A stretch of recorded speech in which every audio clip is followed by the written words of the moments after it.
Hello, all. Hello. This is Jeff Higdon, your Chief of Communications, along with Sean, the XO from the Russell Camp, the third, and I forgot your name.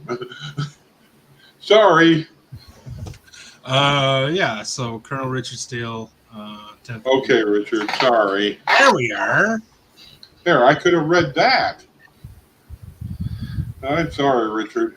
But we're here to keep on the tradition that our beloved CS has started, being a part of the After Dark crew. Yeah. But unfortunately. So let's start with something I keep reading on our intro slides. Can we talk about the idea of DeForest Kelley playing Spock? yeah, I mean, really, let's talk about that. That is like, since we have a kind of open frame today, like, can you try to imagine, assuming, because this may not have been true, but assuming that the character was the same, how would that have been like? that would have been weird. But then again, we wouldn't have known the difference because I mean, he wouldn't have played McCoy. Well, hello, Fran. And that definitely becomes one of those things of, would we then have Leonard Nimoy playing McCoy? Mm-hmm. And what would that have been like?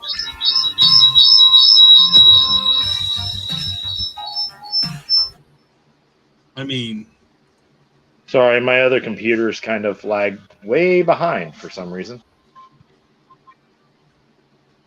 I mean, obviously, obviously, Leonard Nimoy had a lot of skill and talent. So, I mean, he could have done the role, and then Mr. Kelley was very skilled and talented too. So, but given how much their roles became iconic, it is hard to imagine that that switch.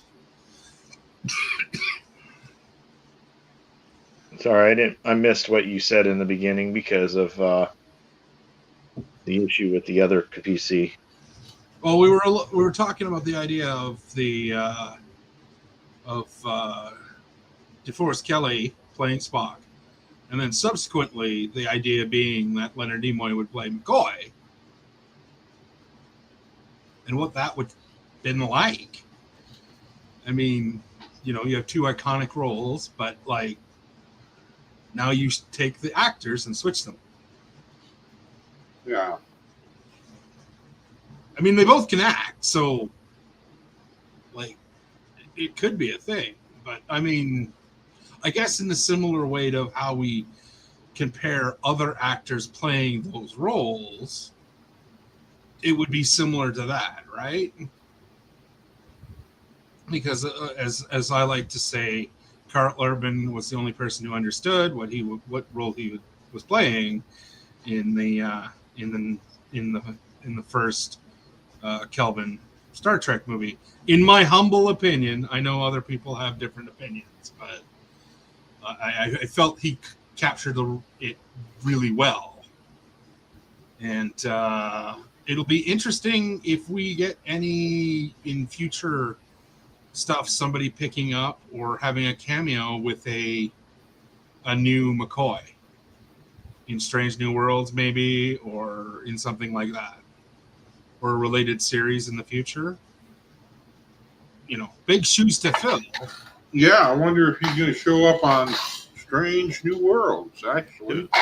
Well, and I mean, obviously there's a bit of a time frame thing, but he could certainly cameo, much like how we got both Kirks. Mm-hmm. Right? What about the guy that played in J.J. Abrams as McCoy? Yeah, that's Karl Urban. He did a great job. He did a great job. But then again, in that cast, he is the only Star Trek fan. Oh, really? Yeah, he is the only Star Trek fan. So, like, he knew the source material going in, whereas a lot of the other ones didn't seem to. I mean, I'm sure they were aware of it. It was part of pop culture, and they're part of pop culture. But the only fan I knew in the main cast was Carl Urban.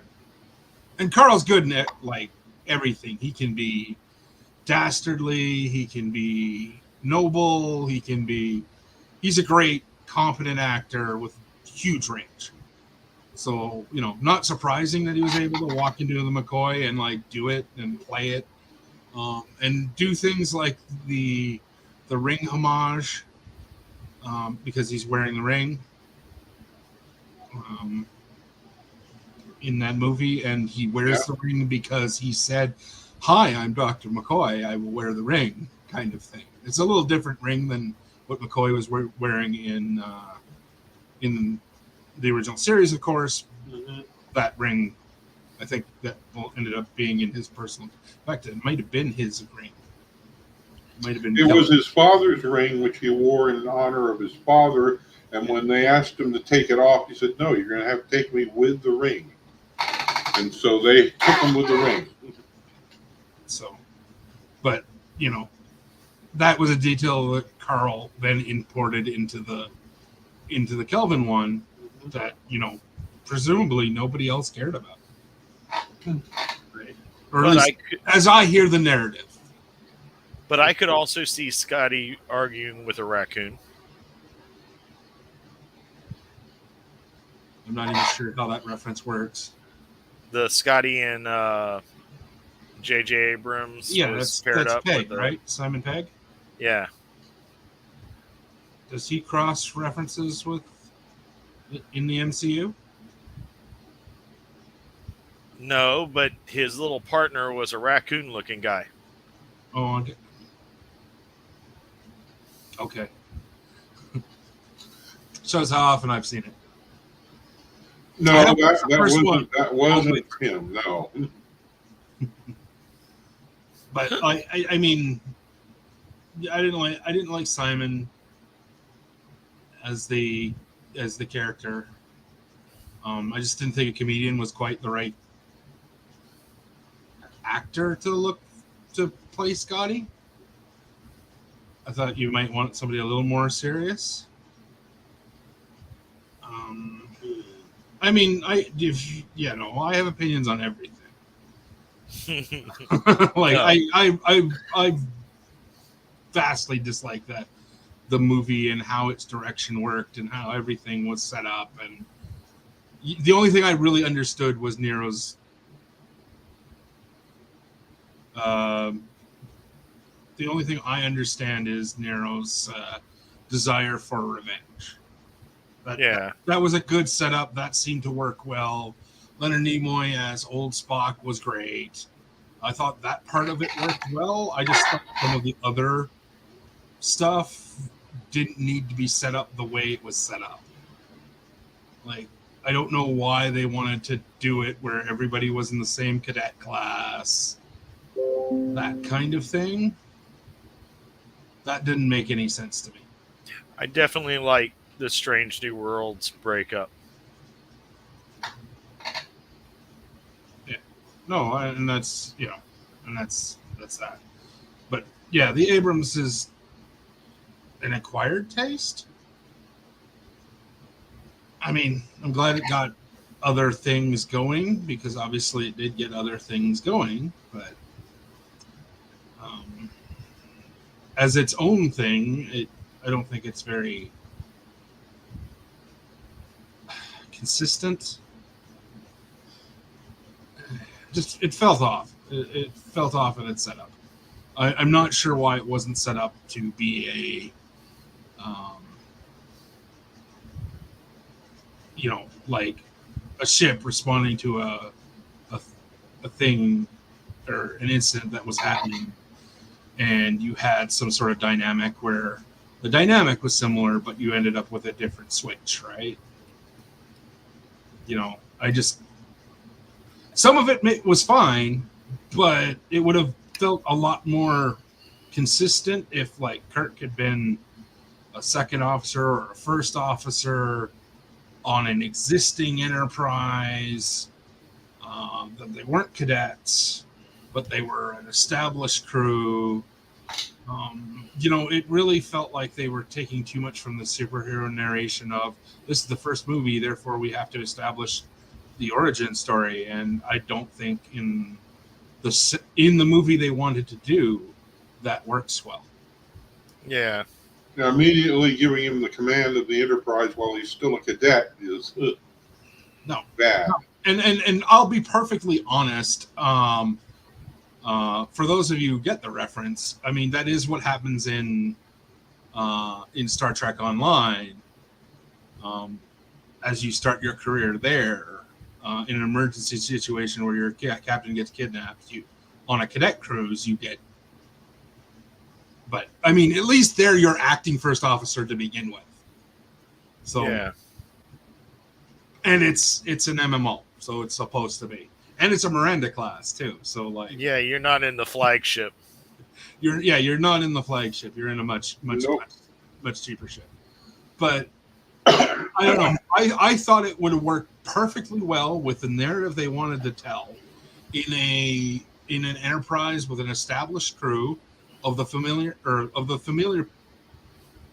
names with these new people playing those characters. However, they were getting their stage direction, because I sometimes wonder how much of it is actor take and how much is being stage direction by J.J. Abrams, who can't seem to direct established characters in anything.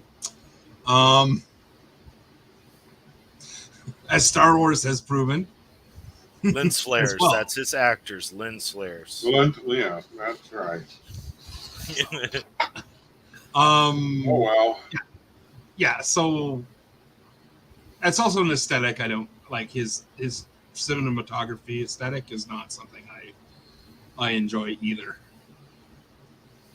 Well, we got new Star Trek this week. Yep. Lower Decks. Yep. We got some new sci-fi with the House of Dragons coming out. And not to mention She-Hulk. And She-Hulk. She-Hulk. She-Hulk, attorney at law. Now, Yeah, that's an interesting take, because that looks like it's. I mean, while they're talking some origin, it seems like they're going hard in. I haven't seen it, so I'm going by just description and reviews and stuff like that. But from what I understand, they're going straight into the sort of John Bryan, like, lawyer identity kind of humor-esque book.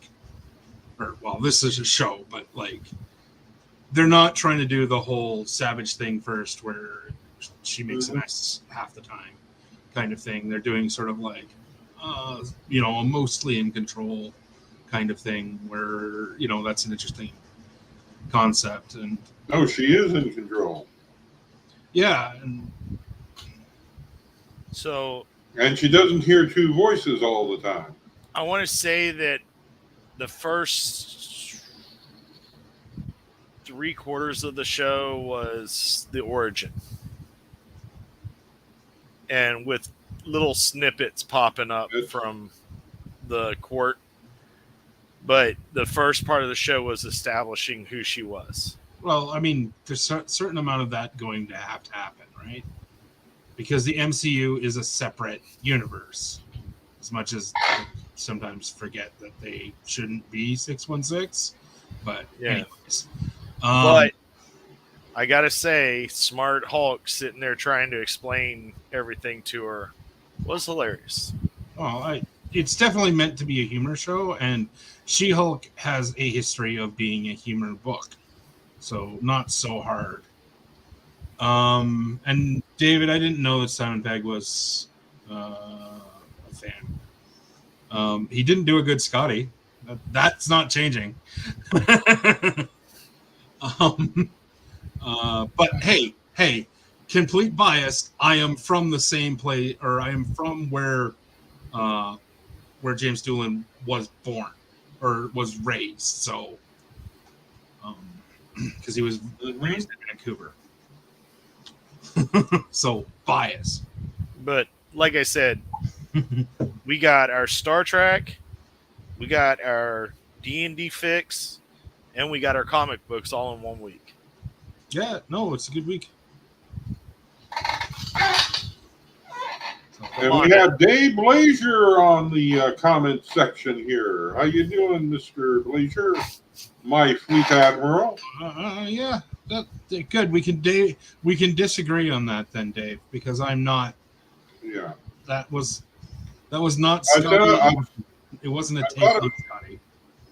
Yeah, I thought it was an odd choice for Simon Pegg to be chosen as Scotty, and he does a great Scottish accent. There's no doubt about it. And that realm. Isn't he Scottish? No, he's English. Oh, is he? Okay. I'd have to look it up. Maybe someone can correct me on that.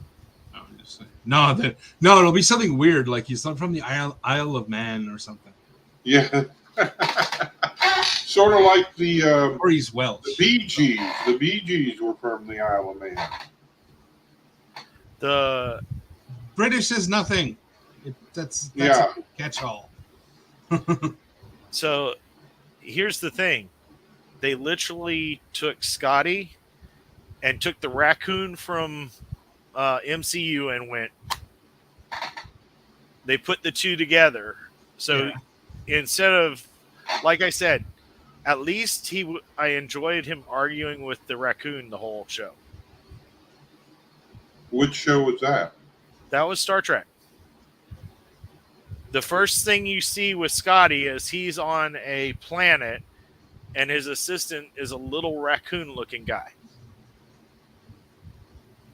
Actually, he looked more like a lizard to me. I don't know. I'd have to go back and watch it, and He was green. I don't have He lots was of green. inclination to do that. Yeah. And I haven't seen Beyond because I was soured so much by the original thing, and then the next thing they did was Khan. And I think they Yeah. went downhill with Darkness, and then they really did a good job with the next film. I haven't Yeah. seen Beyond, and the critiques that my ship crew gives me is a general thing of it's a fine science fiction movie.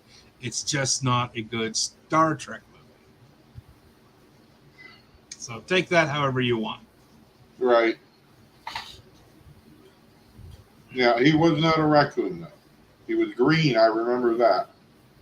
And he can eat a pea, and he's full for a week. He's full for a long time. Welcome, Jesse. Hello. Hello. Hello, JC. We're doing all kinds of Yeah, there. Whoa. Ooh. Oh yeah, The Scotty's Inception little thing. buddy. Oh, okay. Now I know what you're talking about. I guess. Doesn't look very raccoony to me, but I'd be at a loss to say what else it looks like. So. Well, it was the best I could think of from memory. The way that the head is. Yeah. And also a lot of his mannerisms. Yes, I agree with you, Dave. Dave, I fully admit that is possible. It's also a very low bar. A lot more. We thought it was action packed in the first Star Trek film. It's action packed in that one too. I mean, I'm no stranger to controversial opinion. You know, I am one of those people who sits there and goes, the first Star Trek movie is the motionless picture, and I rather like 5. I did too. I like the concept of 5. I like the concept of Cybok. I think largely, other than little snippets where I'm like,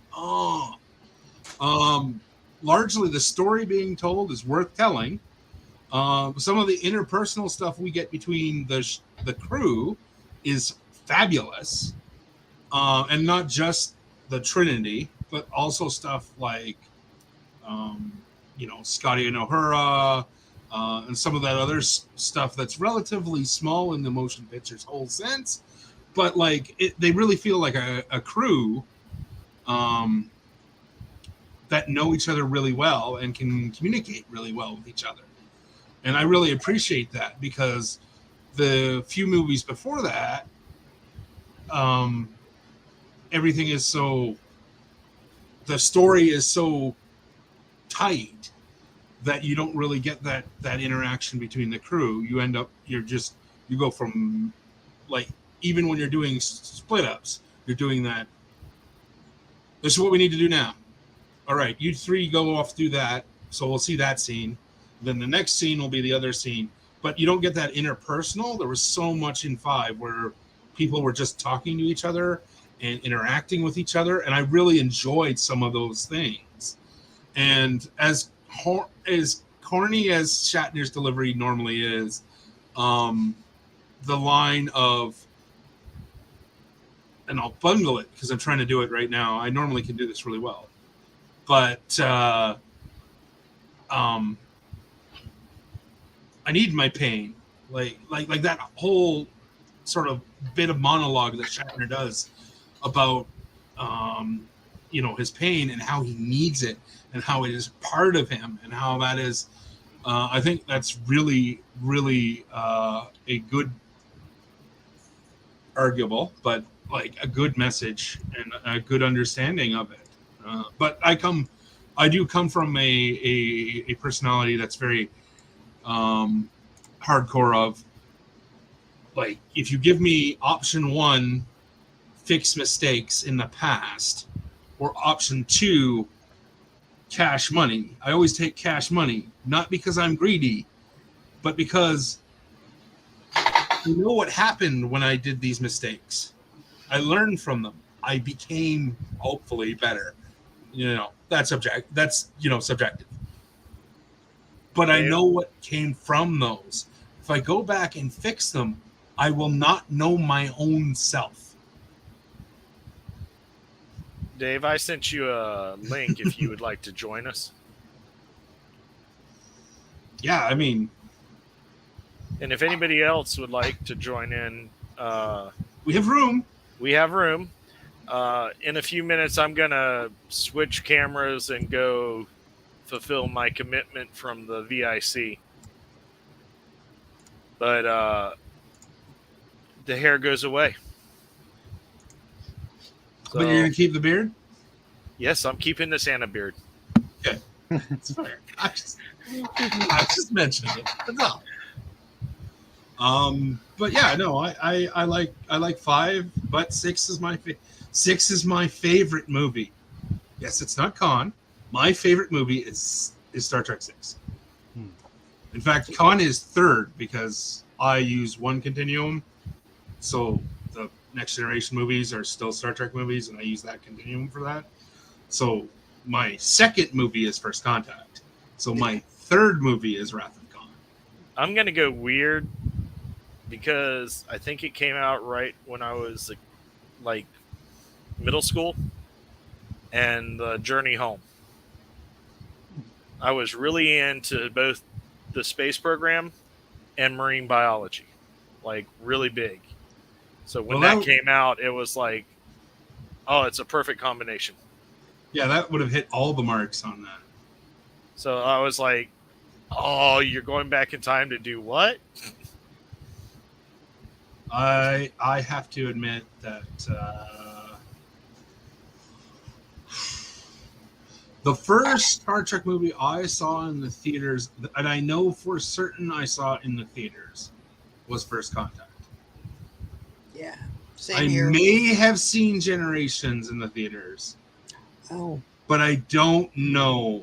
But I know I went to First Contact because I had to see it in like a 2-theater setup in, I think, Whitehorse. So, yeah, I had to. I'm not sure if I saw Generations in Yellowknife because I know that I went to First Contact like with me and a buddy, and we went to we went and watched it. Whereas in Yellowknife, I would have had to have dragged my parents to it, and neither of my parents are Trekkies. Yeah, I still remember seeing First Contact in theaters. Our communications officer of our ship back then, the USS Alliance, worked at the movie theater.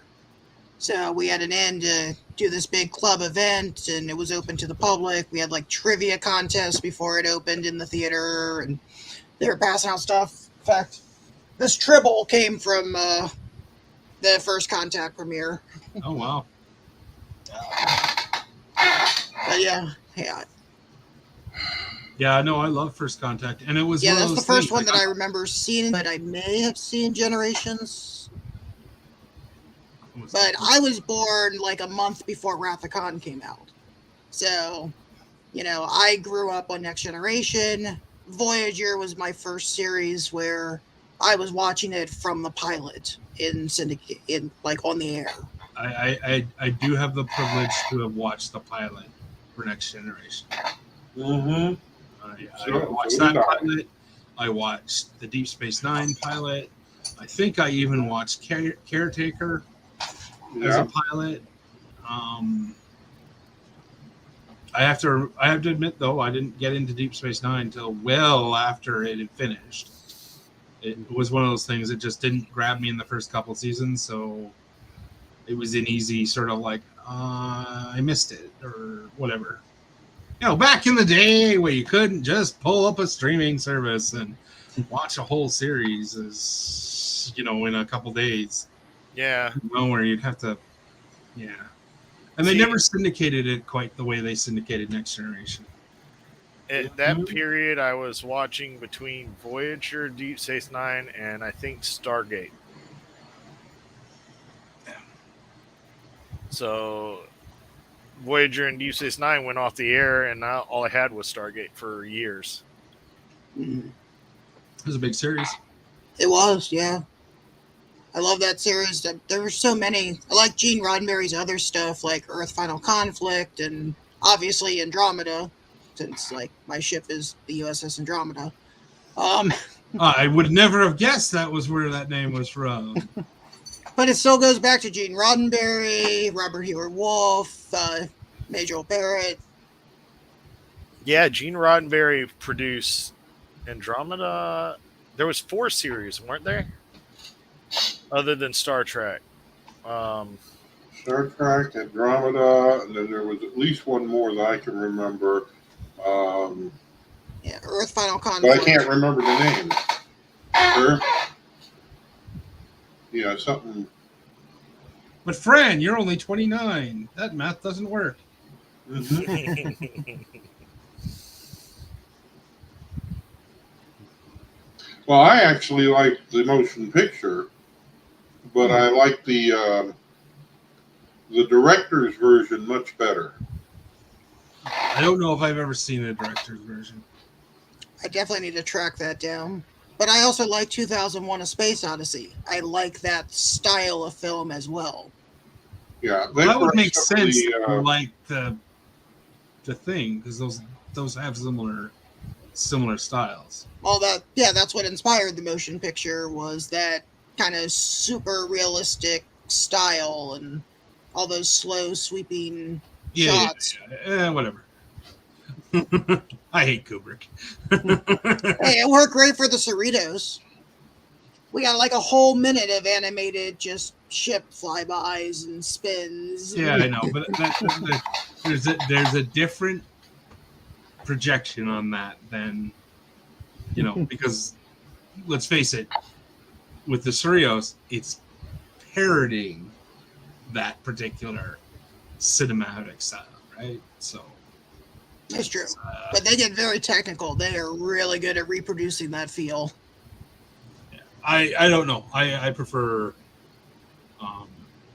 I definitely have different views on both cinematography and pacing and that kind of thing. But I mean, I grew up on an 80s action film, so obvious abuses of stuff. Looking I forward to see season Craig has 2. decided to list everything. So, the lieutenant, police story. Yeah, there we are. Pretty Maids All in a Row. I don't know what that is about. Genesis 2, Planet Earth, the Questar tapes. Is that what how that's pronounced? Yes, Star- the Yeah. Star tape.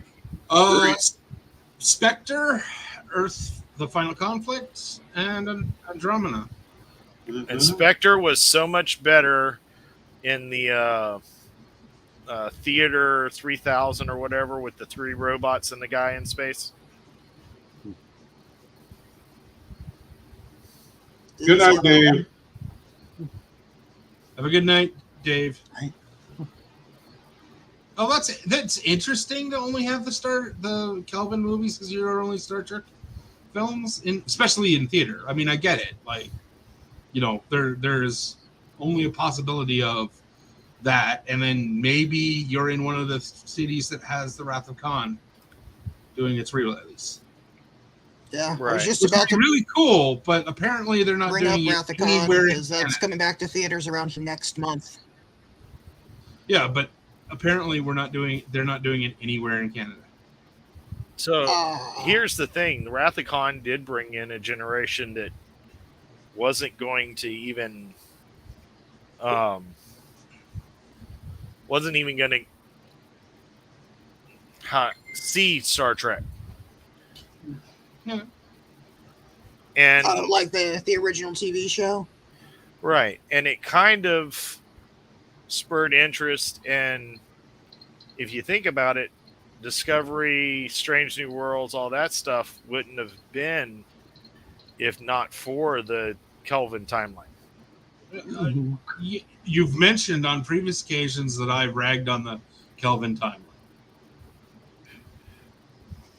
But I'm saying it's one of those things of, unfortunately, it's a means to an end. Mm-hmm. And while I think no different Next Generation was already in the pipe when Khan came out, so might have got it anyways. But certainly it helped. Although, if you weren't around to see No as a doctor, the Man with the Golden Gun, having remembered, the other thing you would have known Ricardo Montalban for was his commercials. Fantasy and Island. Fantasy Island. yeah, Which is, and obviously actor has depth. Actor is skilled. But if you were sitting there and looking at it from that perspective of trying to go to a movie and go, what? He's playing the villain? That would have been a very interesting thing to try and absorb as a 17-year-old or something who isn't necessarily familiar with the other roles. But Yeah, whatever. the funny thing with this is, no matter what genre is your favorite genre of fantasy, I'm going to say, because sci-fi is a type of fantasy. I disagree with that statement, but fine, whatever. Until we're actually living in space, flying on a starship, it's still fantasy. Actually, technically, it's horror. Anyways. But Depends on what episode you're watching. They cover all the genres. No, I'm going with the kind of thing of going. Mary Shekel is the godmother of science fiction, right? That's where I was going. So these arguments happen with everything.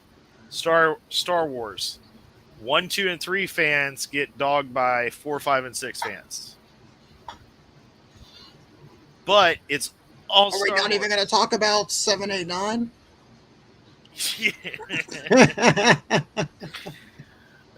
The one that even the production company wants to change? My whole thing is granted, it might. Let me leave that up longer. It might not be my favorite part, but I sit there and go, did it bring something positive in the end? Okay, I'm not fighting you on that. I'm not making an argument on that. I am having fun, poking fun at Kelvin, and it's always that, and it's always tongue in cheek. And I get Greg's point, and I try not to be that person. But, it's after dark. I'm trying to stimulate a show here. I'm still going to claim of that the give and blue take. guy is the representative Rocket from MCU. Yes, I can see that correlation, and I can see where you're talking about with the raccoon. Okay, I get it, Greg, that you're not speaking directly to me. It's easy for me to address it, especially when John put it on the thing. And I get that we need to be more neutral about it, about what we like and don't like when we are doing recruitment. But there are people in my group who like the Kelvin stuff, and I That's right. did not be a terrible gatekeeper at one point, but I did manage to learn that. But there becomes a thing where sometimes people will talk and get at you because you express opinions about stuff and make legitimate criticisms about things. Yeah. Do I like Discovery? Mostly. Do I have problems with certain aspects of Discovery? Yes. So, but I have been quite literally verbally attacked because I didn't like aspects of Discovery, partially because it centers around Michael, and the show should not be the Michael Burnham show. But that's how it was pitched in the first place. It was supposed to be a single character focus. Let's go back to TOS. It was the Kirk show. No, it was a Trinity show, and we all know that. No, it was the Kirk show because Kirk was getting played all the time. In Shatner's head. So what I'm saying is when we changed the sex and race, all of a sudden people looked at it as this is the Michael Burnham show. It was meant to follow her as her ascendance to captain. The big problem with that show is there was 40 fucking characters. I will agree with that. I will agree with the fact that Discovery had if it was meant to be a Michael focused show, it should have had a smaller bridge. Which does not change the aesthetic of the Discovery at all. You could just have a smaller bridge. Yeah. There's a lot of bridge. Quite honestly, a needless amount of bridge in Discovery. And 5 engineering rooms? Like there's a ton of stations. There's a ton of people on screen in any long shot. It is a scientific show. If it was not supposed to be an ensemble, I think that the bridge should have been made smaller. And you shouldn't have had so many people on the bridge. But now it's taken longer, but you get connections with the other characters. My favorite character is the Doctor. Colbert? Come on. What is the man died, came back. Yeah, well, that's got to be hard, right? And the way he came back wasn't, we found him in the buffers.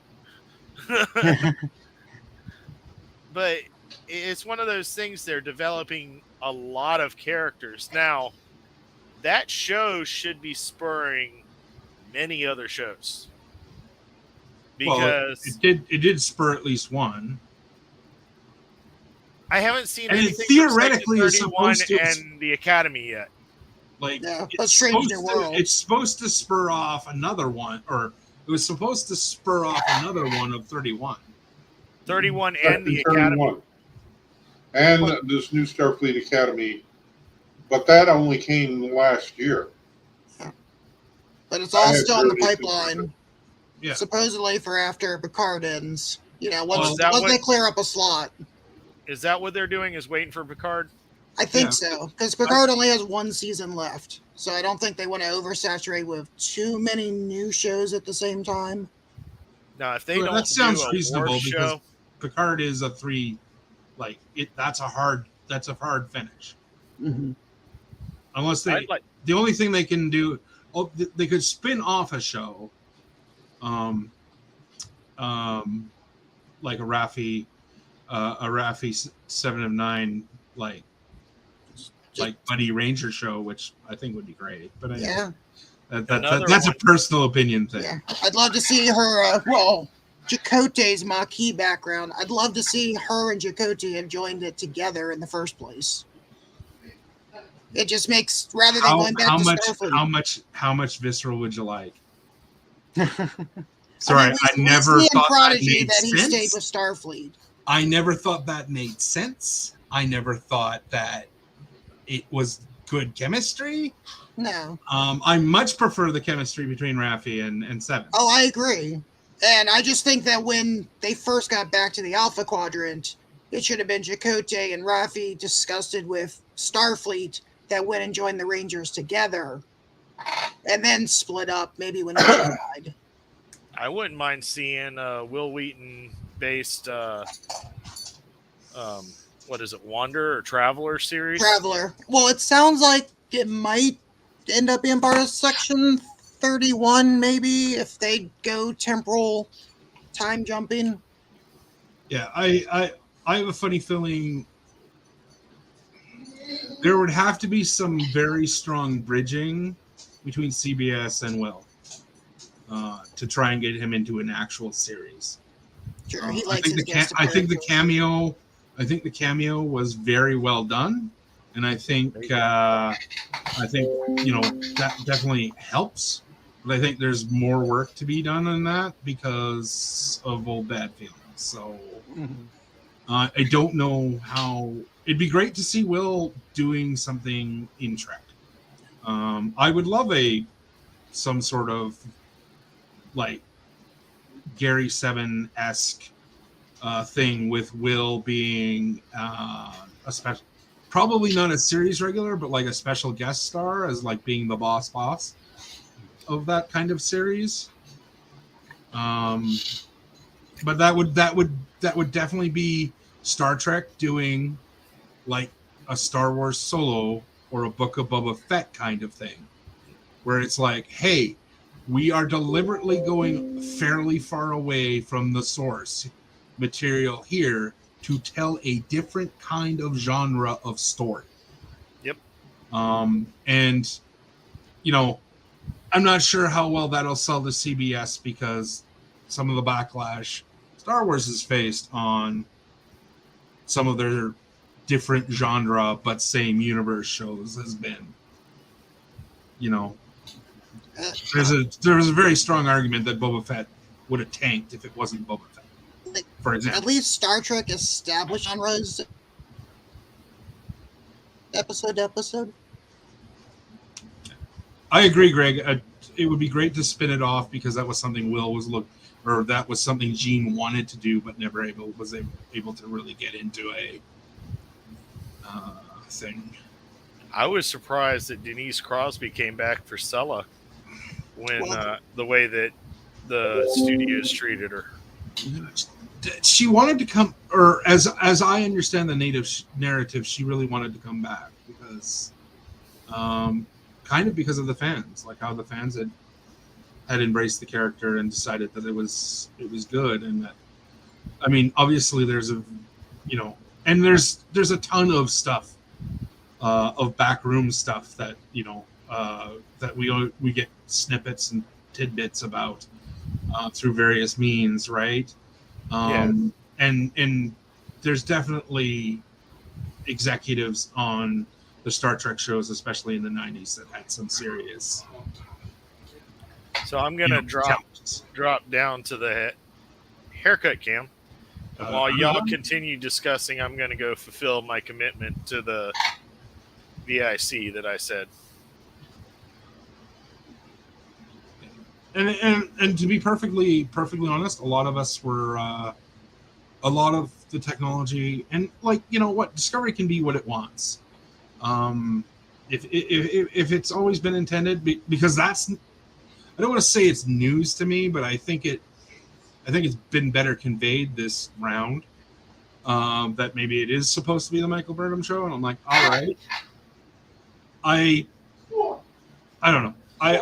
But then again, I would argue I grew up on the ensemble Star Trek, so I'm gonna have a preference for the ensemble Star Trek. Right? Well, yeah. Well, so far it's the only one of the series that's not really ensemble. Well, I mean, And there was the definitely newer an argument seasons. made earlier about TOS being not ensemble, but Tiffany, I think it was Tiffany who pointed out that, you know, it's a lot more ensemble in season 3 for TOS. So, and I think that's a fair statement. Yeah, but they still had the strong trilogy, which is, I mean, not quite ensemble, but it's still more than just a duo.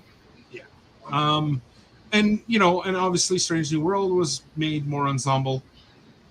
But let's face it, Strange New World is a complete reaction of give the fans what they want. So that's 6 of one, half dozen of another. But I mean, it's not that I don't enjoy Discovery. My problem is like many other Star Trek projects, I've identified with other people, like in the thing. Whether you're a nerd and you identify with the outsider, you know, which is a constant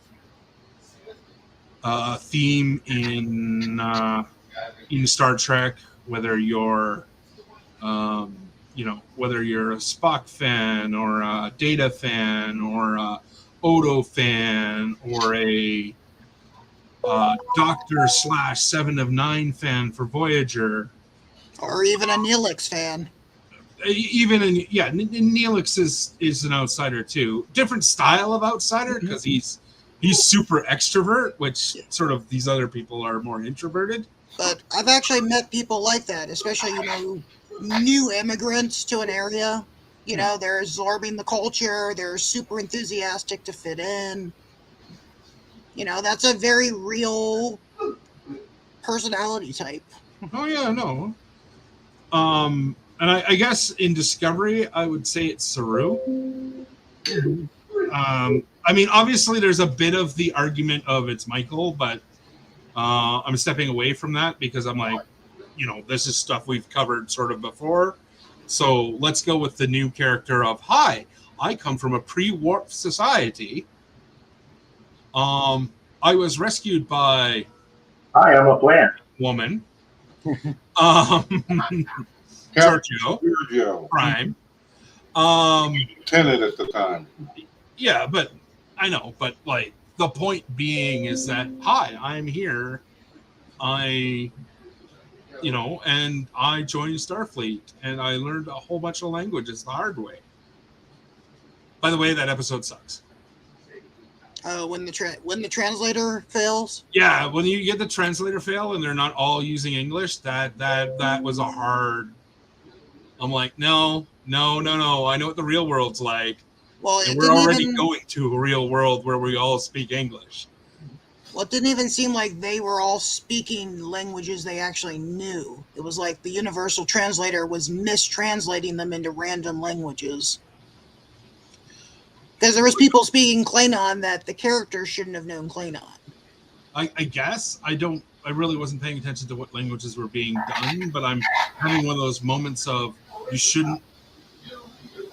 shouldn't be engaged in the conversations they were having in the corridor kind of thing, right? Like, you should be, I don't know. It felt like a badly executed writing thing more than anything. But whatever. It showed that Saru was phenomenal person with a talent for languages, which I really appreciated, and I really love Saru. You know. Just a second. Yeah. So, I mean, I definitely. Is there somebody eating in the back room?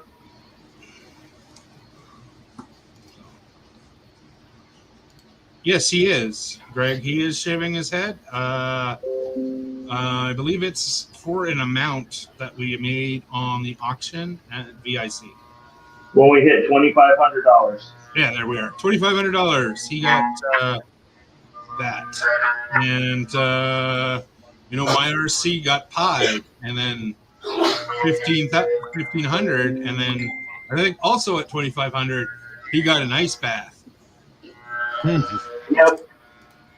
I know, I was there. Were you the one that dumped them? I got to buy him. No. That's even better.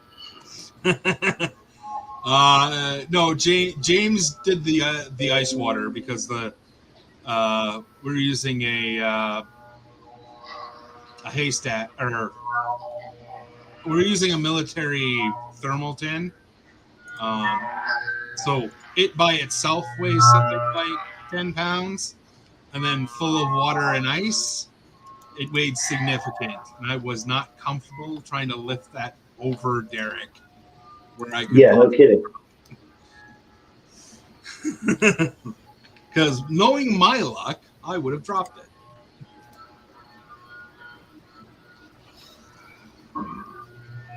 Well, I'll clean this up later once I get this one little piece. Messenger.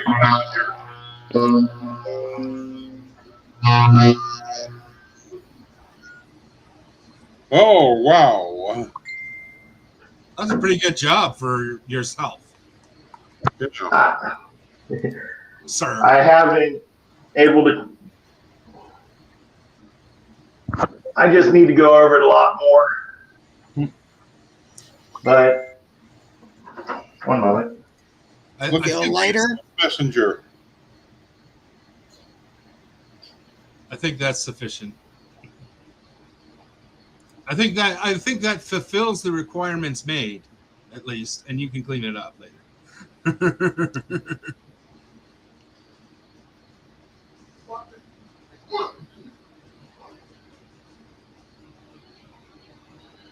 But I mean, we're always going to have that challenge with media, right? Not everything is going to cater to everybody. Right. Right.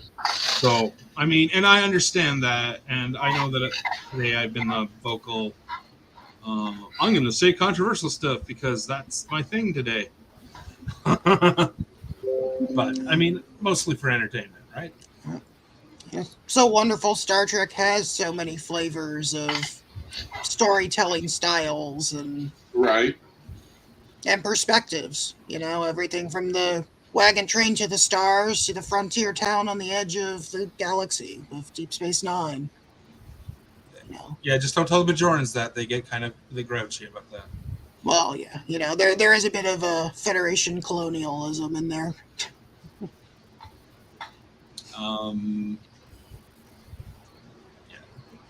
I mean, come on, I can drag. If you want controversial, I can drag on Bashir having to be carried by other characters because they couldn't seem to write him because they didn't put enough direction into him. Well, Bashir was a easy character if they had gone kind of like they've gone with number one and her modifications. Yeah.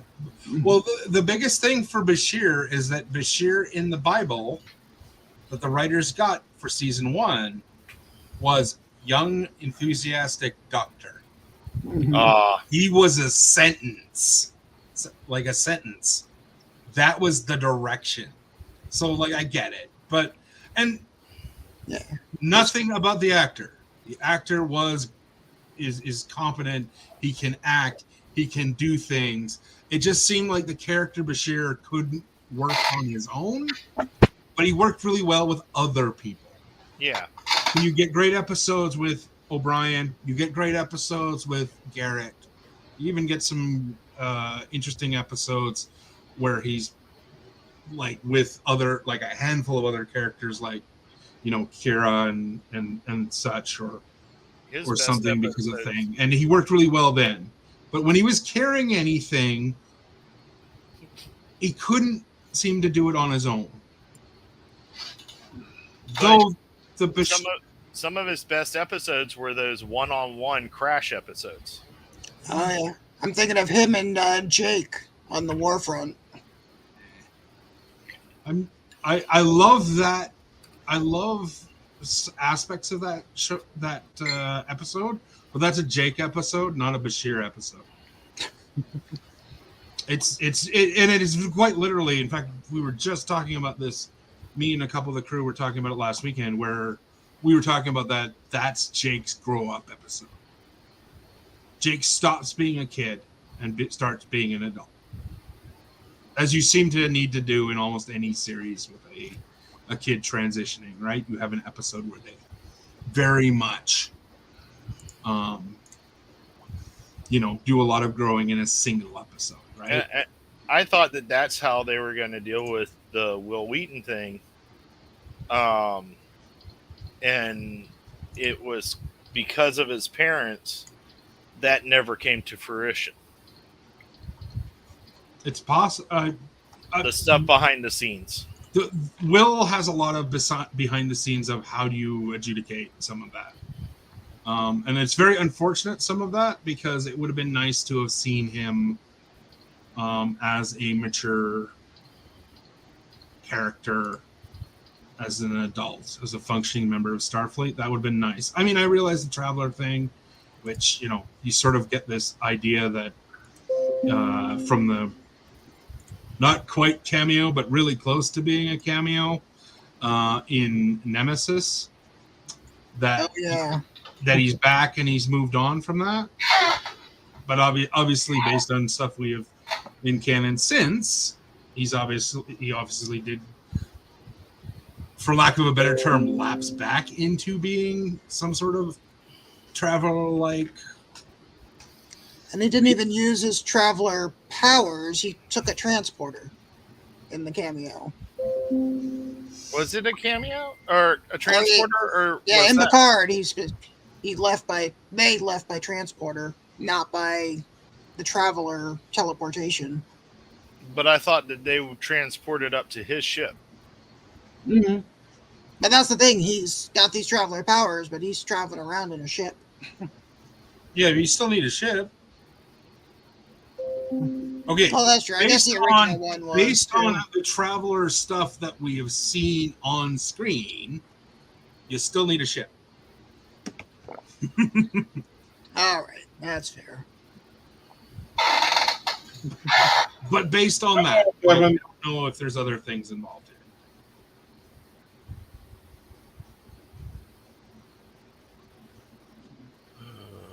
I can try again.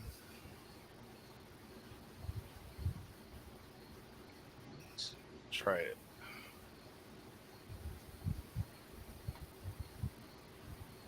I'm definitely super excited about Lower Decks in this new season. I think they started off with a bang. It'll definitely be interesting how this all shapes up. But serious competition now, because we have some serious competition in the nerd category here, with other shows like House of the Dragon is now the biggest premiere of the year, right? So Really? I watched it later that night, but I don't know. I still think Game of Thrones is better so far. But yeah, go back and watch the first episode of Game of Thrones. Mm-hmm. It was boring as hell. That first episode was like, really? People came in on horseback. Well, it was a whole other thing, right? Mm-hmm. So, anyways, it's a busy thing if you're a nerd and you like more than one thing. Oh yeah, because there's a lot of stuff out there. Obviously, we're going to get more Star Wars coming up relatively soon. I've been watching Resident Alien. Yeah, Andor is early September, I think. So, already sent the link. Yeah. Or just so you know, I sent the link, Jeff.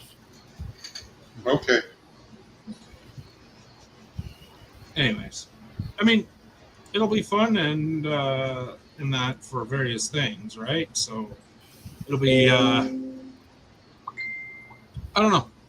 Obviously, I'd like to. I'd like, strangely, because I've never really liked the concept of Section 31. I am interested in what they're actually doing with the Section 131 series that, that exists on paper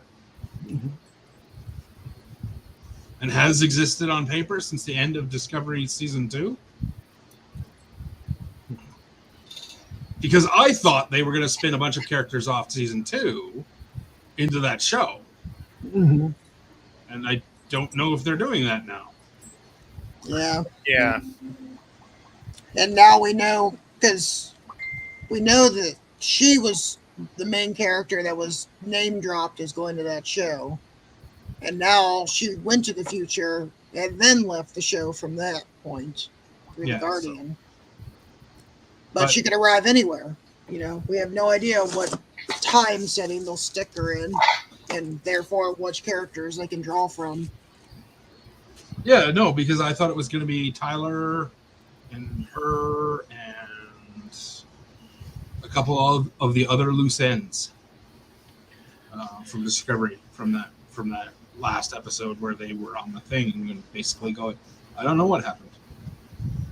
If I'm not mistaken, also so Discovery happens after the Temporal Wars happen. They pop in front of the Temporal Wars. Yes. Because it was in the quotation marks. Yes and no. well, time travel was Hey, Dyer. outlawed in the 31st century. So Yeah, I'm still suspecting Section 31 will be tied into the 31st century temporal Cold War. Maybe, maybe not. I mean, it's supposed to refer to a section of The original Federation, clause. right? But how many times have they talked about historians going back in time, and they have centuries in like the 26th century and 25th century? And Yeah, well, Yeah. I abuse that. I played Star Trek Online. I abuse the time stream all the goddamn time. I've gone back in time several times. Every time. Sometimes with sanction, like sometimes with the blessing of, "Hi, we need you to do something," and sometimes not. Sometimes you're not doing it, and you're just sort of doing it. Star Trek Online definitely is timey-wimey. Yes. Oh, it is freaking quite What's the first commandment of Starfleet doesn't exist in Star Trek Online because the main thing is blow everybody up. Yeah. Well, usually with established reasons, though. But yeah, I mean, you start with a war with the Klingons. And I've been enjoying the storyline on both the Federation and Klingon side. Yeah, no, very 6 much characters or something. Sorry, how many? Like 6, like got Jemadar on the Klingon side. I've got a Romulan on the Federation side. I've got a Discovery Air character. I need to update mine. I think I have 17 characters. Jesse, Mm-hmm. I'm at the hard cap. How are you? Yes, I have more character. I cannot have more characters. You can't buy any more? No. They actually have to give me slots. Like when they give everybody a slot, I get a slot. Oh, you're lifetime member. I am. But I am at the hard cap. I cannot buy more. Yeah, and I basically I don't have exactly one of everything because things. I have most of everything though. I stopped playing for a while, but I never did the lifetime. I bought it in, I want to say 15 or 16. Oh, that's good. I did the math, and I was like, it was one of those things of the math suggested that I would get, that I would at least get 4 years out of it. Mostly because we'd just been through a rash of closings, right? And it's licensed, so you could lose the license and have to close, right? Which is what we did which was something I did with Warhammer. Because they did an MMO, but then it closed because the 5-year license was not renewed. Yeah. Now, unfortunately, with Star Trek, for whatever reason, why it works this way, I don't know. But they've done several renewals, and they're pumping out quality content the last several years. And it continues to be quality content, at least in my opinion. Opinions will vary, but I mean, active putting work into it, putting stuff in it, and I love some of the stuff as much as I love the more current stuff, just simply because game balance reasons and some of the narrative is much better. I do love the fact that they went back in a number of the early seasons, took stuff that got left on the cutting room floor effectively, and made interesting stories with it. I wish they hadn't gotten rid of the Foundry. Oh, that was an interesting concept when we first started getting crafting. Well, the Foundry was you could make your own mission. I was thinking when we actually left the map to the like deep space and like got the crafting stuff and had to go to memory. Yeah, when we went to Memory Alpha to do that. Yeah, I could never get that done, so I like the new system better because I actually can use it. I mean, I do too. I didn't get my lifetime membership until like 2020, 2021, and I snagged one of those 50% off times. Yeah, I got a third off when I bought it. I never had the money when I could do it. I always had the money set aside for something else. Yeah. I mean, that's how I was back in like Sean, 09. Huh? You have control. I probably shouldn't have at the time, but I did it, and then it's literally not control. It's I can't afford this.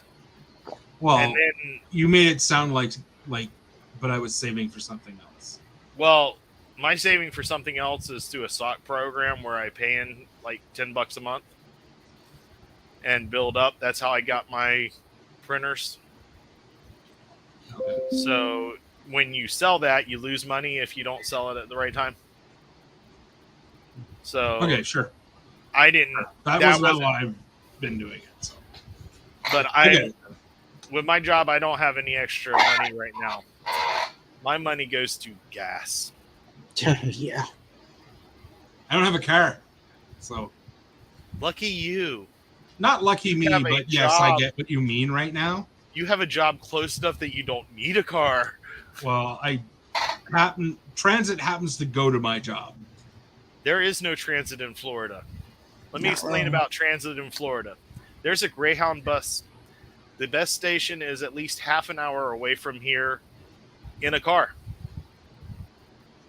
To get there by Uber, it would cost me $45. Please note that I do live in an urban area. Even when I lived in Winter Haven, urban area, the weekends, the mass transit does not drive at all. It stops at like 9 o'clock at night, and it doesn't start till 8 o'clock in the morning. When I say, yeah, if you don't have a vehicle, you ain't going. I seriously doubt that Winter Haven and Calgary compare favorably. Okay, let's talk about that. The whole country of Canada has how many people? So what's your point? Because now you're just no. Now you're making it oranges, and we're talking about apples versus apples. No. The country is this big. The state of Florida is this big. The state of Florida has just as many in the state of Florida as all of Canada. And Winter Haven is big enough that they should have mass transit all the time. Winter Haven's 35, 40 square miles and growing. What is the population of Winter Haven? 75,000. Calgary is 1.6 million. Okay, so Tampa. I assume you have transit in Tampa. Kinda. Kind of, and it closes at what, 10 o'clock? Okay, so Something like I will that. also point out that you live in America, and that has its Yeah. own connotations. True. And I live in the Socialist Republic of Canada. Yeah, it's one of those things we should have better transit, and we don't. Like, we're still waiting for the fast track between Tampa and Orlando Airport was supposed to be done by now. Wasn't it? Yeah. And that's not going to be finished till 2040. Yay. Yeah, I mean, comparable in sort of maybe it'll get done someday is the fast track that they've been asking between Edmonton and Calgary since before I was born. Although Tiffany has offered up the opinions on the Batwoman movie being pulled, if the group would have opinions on that. They should have produced it. I agree with that, Jeff. I agree. It just release it and let the fans decide whether it's garbage or not.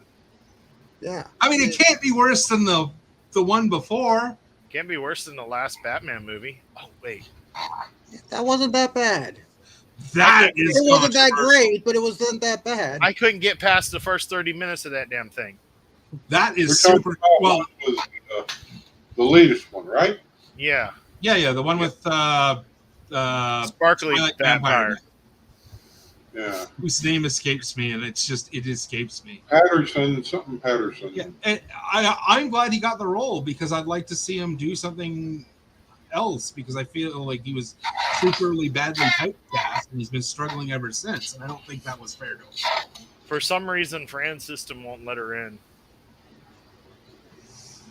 So Okay. I'd like to see more. I would have liked to have seen the Catwoman movie or the Batwoman movie and just seen what it was like. Mhm. And Like- they put all that money into it already. Why drop it at the last minute? It's just what little I've been able to ascertain is internal politics. Yeah. But DC is like super gun shy now because they're like they can't seem to put out a good movie. Unless it's animated. But it's also true. But it's a very perspective based thing, and they have the unfortunately of being judged constantly against Marvel, and they're not going to make a Marvel movie. The issue that I have is, for some reason, the directors of DC movies, live action movies, and DC branded TV shows produced by like CW are two totally different platforms. Like the CW is way up here, and they're still using elementary school students in the movie production to do their stuff. If we got the CW people to make the movies, maybe we'd get a couple great blockbusters out again. Well, it vastly depends. I don't actually think it's that much in technical. I think it's a lot more on story choices and wanting to portray certain aspects of the universe in a certain way, and not necessarily wanting to, like, I don't know. There's a certain amount of, I don't know where the blame lies. I have a funny feeling it's a lot of executives putting their fingers where they don't belong and making people make choices that because we've seen this in Hollywood many other times where you get executives putting their fingers in film production and you get a substandard product because of it. Yeah. They Because can't all be gems like Green Lantern. and I think the biggest thing was that You said I this went and saw bad word. Aquaman. I watched it in the theaters. Not that that's a requirement, but I did. I watched Aquaman. I really enjoyed Aquaman. And I thought that the film did the balance well. It is very clear that DC's take on their cinematic universe is going to be a little more dark and gritty than your standard 4-color comic book, which honestly is the comic bread and butter. We all know that the only person who does dark and gritty outside of Vertigo is Batman. You can't Batman every hero. They tried it in the 90s. It did not do well. But Aquaman really managed to balance out the idea of they wanted something a little darker and a little grittier, but still be Aquaman. And it still had a great character and a great cast. And it felt like a good movie. Or at least from my perspective. I mean, there's always obviously going to be people and critics who are not going to like it because whatever. But it also wasn't trying to be a Marvel movie. It was its own thing, which I really appreciated watching it, because the last thing I wanted was Jason Momoa to try and be Tony Stark or Robert Downey Jr. Jason was arguably himself, or at least the actor was able to be the character as he seemed to think it should be done. Yeah, and it worked great for Arthur Curry. I mean, Yeah, I'm and it biased. worked. I'm an old school Aquaman fan. I've loved for decades. You exist? Yeah. Sorry, it's really easy. But then again, I got in like the Peter David era when he lost the hand and got the hook and had the pirate look. yeah. But then I went back to the Golden Age and everything, and have read it all. Yeah, it's whatever. I mean, I'll be perfectly honest. I have not seen the series. DC is not my flavor. Like in a general sense, it's never really been my flavor. I did relatively recently. I did a big deep dive of trying to give DC another chance, going to the library and taking out a metric ton of DC books to try and give it another chance, and I still was pretty cold on it. I like my Batman and my Bat family. Everything else, short of Green Arrow, because I found some great Green Arrow. Yeah, Green Arrow's really good. Same creator as Aquaman. But most of the other stuff. Now, granted, my library does not have a lot of Aquaman. Like, I'm a Floridian. I'm already biased towards aquatic characters anyway. But I was definitely doing that whole thing where I was going through it all. And I was trying, and I still don't like Superman. I have a little better appreciation for the character than I used to. But, I was like, it is a thing. But I'm still very, very enraptured. Batman and that crew is definitely something that's interesting. And part of the reason, because I can really go back now and tie this back to the Batman movie or the Batwoman movie. The Batman or the Batwoman movie was supposed to be along the lines of Burnside Batgirl. That's how I understood it was going to be like. And I read a good chunk of that series. Like I read in collections, obviously, like graphic novels, but I read the first 40 issues, I think, of that series, and I really enjoyed it. So there was a really good chance I was going to enjoy this Batwoman thing unless they totally mucked it up, because it was going to be in this sort of setting that I sort of already understood. But I know that's New 52, so Some people would have liked it, but should have released it.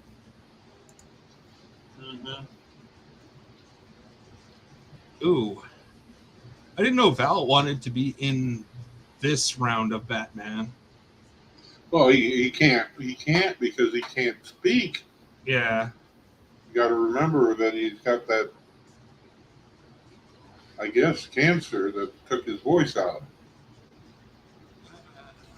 You know, Tiffany, I am not sure Jason cannot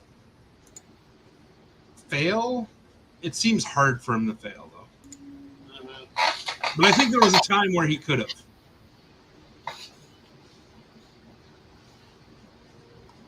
But certainly now, yeah, it's sort of a touch. You know, anything he touches is gold. So. But, hey, who 20 or 30 years ago thought The Rock would be a big movie star? Not just a big one of the In biggest the ones out. same vein, who thought we were going to get a Black Adam movie? Ever. Yeah, true. And honestly, we're getting a Black Adam movie because The Rock has said he wanted one. Because The Rock said so. Yeah. But and I expect it to be good, or is as good as it can be. You know, it'll be an interesting take on a character that is normally a villain. Really? Yeah, Black Adam is normally Black Adam is a Shazam villain. Oh.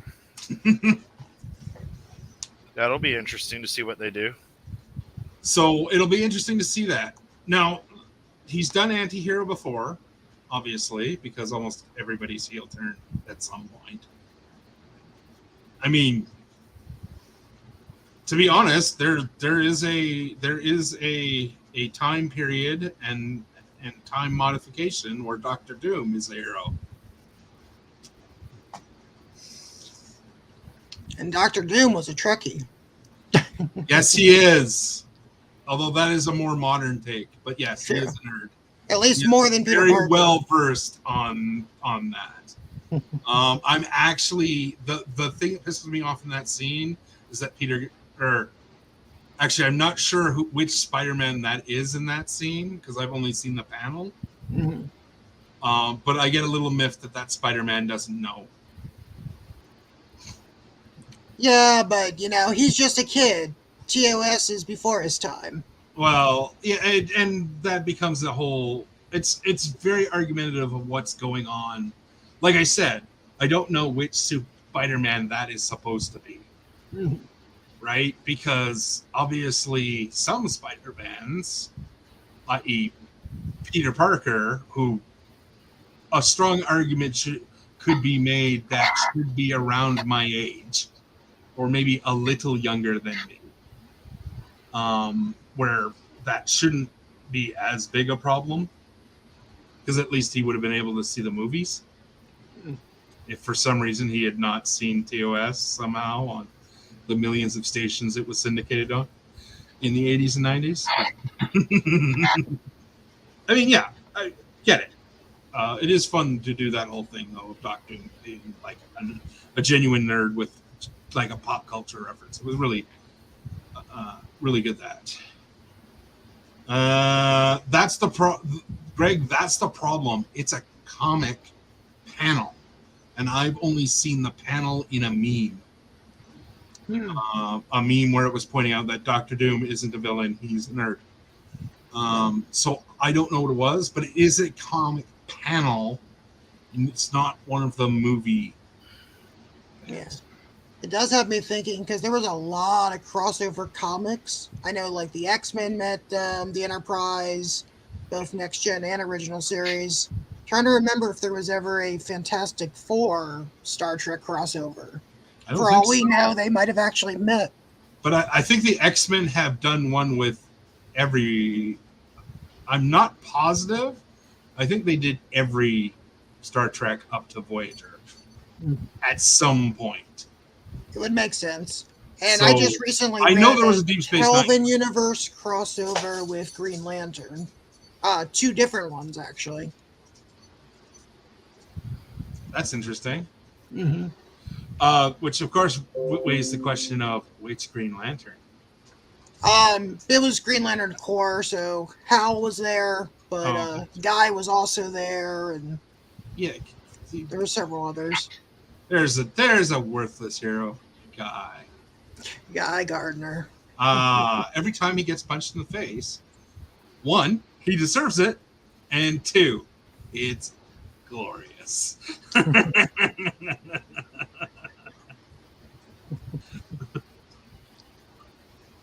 And the really funny part is he always seems surprised.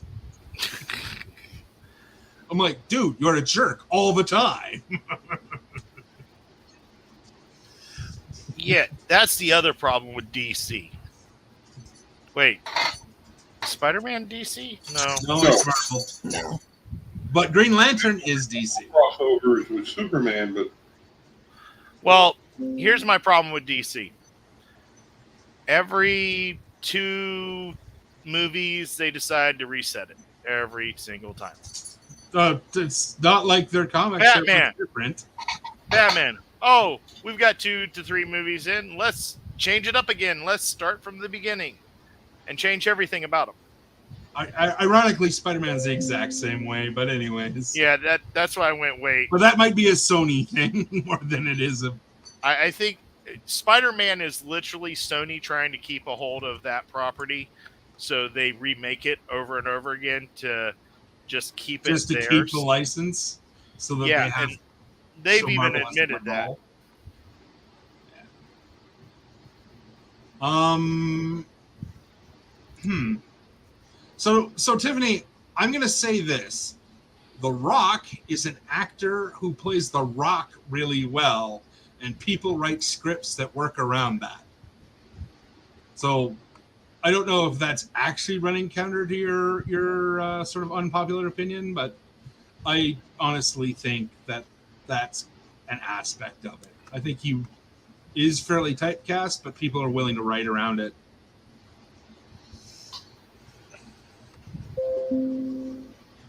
Black Adam may be a good way of actually ascertaining whether or not he can act, because you might see him actually stretch. Because if he plays the character true, he won't be playing The Rock. But there is a definite theme in a lot of his movies of basically he's playing The Rock. So coming back to that Doctor Doom thing, Marvel did a series of comics where one character went back and killed Professor X before the X-Men were created. And Magneto took over. Yep. And was not necessarily, I wouldn't call him the good guy per se, but he was definitely the good anti-hero. Yeah. And basically took over that position. And when you look at how he filled that character in that comic, and then go back and look how he had been playing his character as the quote-unquote bad guy all along, you realize that he wasn't truly being a bad guy. He was just trying to get his point across the way he could. In the same way we had Martin Luther King and Malcolm X, 2 people wanting to get the same idea across, but 2 different versions of how to get it across. So when you look at the bad guys in some of these comics, you go, why do we consider them the bad guys? And if we changed just one little part of their thing, would they be the good guy? Well, it vastly depends on how you're, and the parallel of Xavier, Magneto, and Malcolm X and Martin Luther King is purposeful, because that's how it was originally written. It was supposed to be that way. Yeah. Like that was a whole thing. It was like, it was quite literally, here's this issue. I'm going to make it with people with powers instead of people with skin color, and tell the story that way so that people understand how silly it is. As we know, in both now and even then, there will be people who will completely miss the point. And that's always a, especially in that particular thing. I mean, I am not a big X-Men fan. I've never really been a big X-Men fan. And what I know of the current way the X-Men universe goes, Magneto won. Magneto proved his point, and as far as that part of the Marvel universe in comics is, it now functions on Magneto is right, and that's how that they interact with the universe, as if Magneto was right. Yeah. Which is an interesting place to end up. But they're segregated by choice now because they have their own nation. Yeah, and truthfully, when it all started, they were two best friends. Yeah. We see You that in know? First Class. If you want a visual media for it, Yeah. the movie media. That relationship is what that relationship was supposed to be. Right, and I saw it in the comics back. Oh dear God. Yeah. When Christ was a corporal, and you got your comic books on like Marvel Tab. Yeah, no shit. It's something called a newsstand. The comic book store that I used to go to in high school no longer exists, and that's where I played my first D&D game. Played Magic the Gathering, all that stuff was at this store, and you set up your membership, and they would have the comics waiting for you. Yeah, I remember those days. I had a pull list. Comic store back in the day too. Yeah. And back then, they didn't charge you to come in and play. You just came, and they knew that you were buying from them anyways.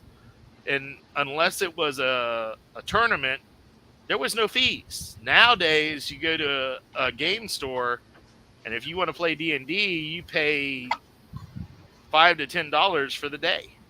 Yeah, no, and I get old crotchety and want to wave my cane at people. I'll be perfectly honest. I absolutely I miss that model of it's a convenience because you'll spend money in my store. Yeah. And I don't precisely understand why we've moved away from that. You're going to have the lights on anyways. Right. You're going to heat the space. Too many parents using it as after-school daycare? Well, I'm going to say I would go from high school, walk to the comic book store between practice and school, and I'd be there 3 or 4 hours playing, and then I would walk back to practice. So it was one of those things. Yeah, it was kind of a daycare situation, but I had my own money and I was spending it there.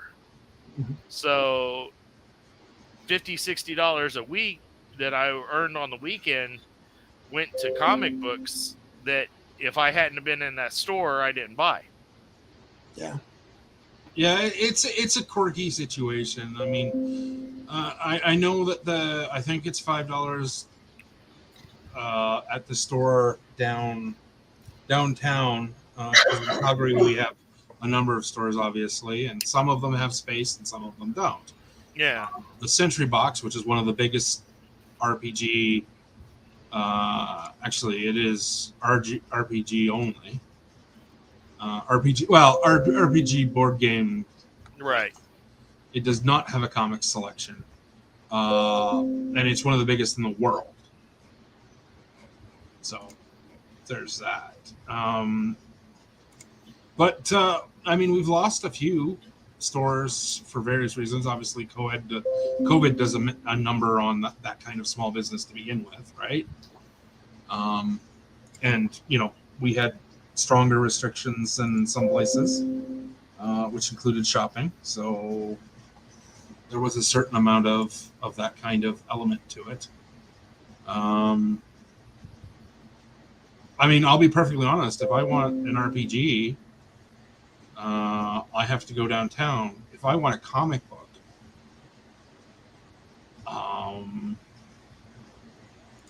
I think the closest comic book place is Phoenix Comics, which is technically a little closer than Century Box. But technically, by transit, it is significantly harder to get to. So I know that there's a game/comic book store in Lake Wales, which is about 20 miles away, but I have no clue where it is.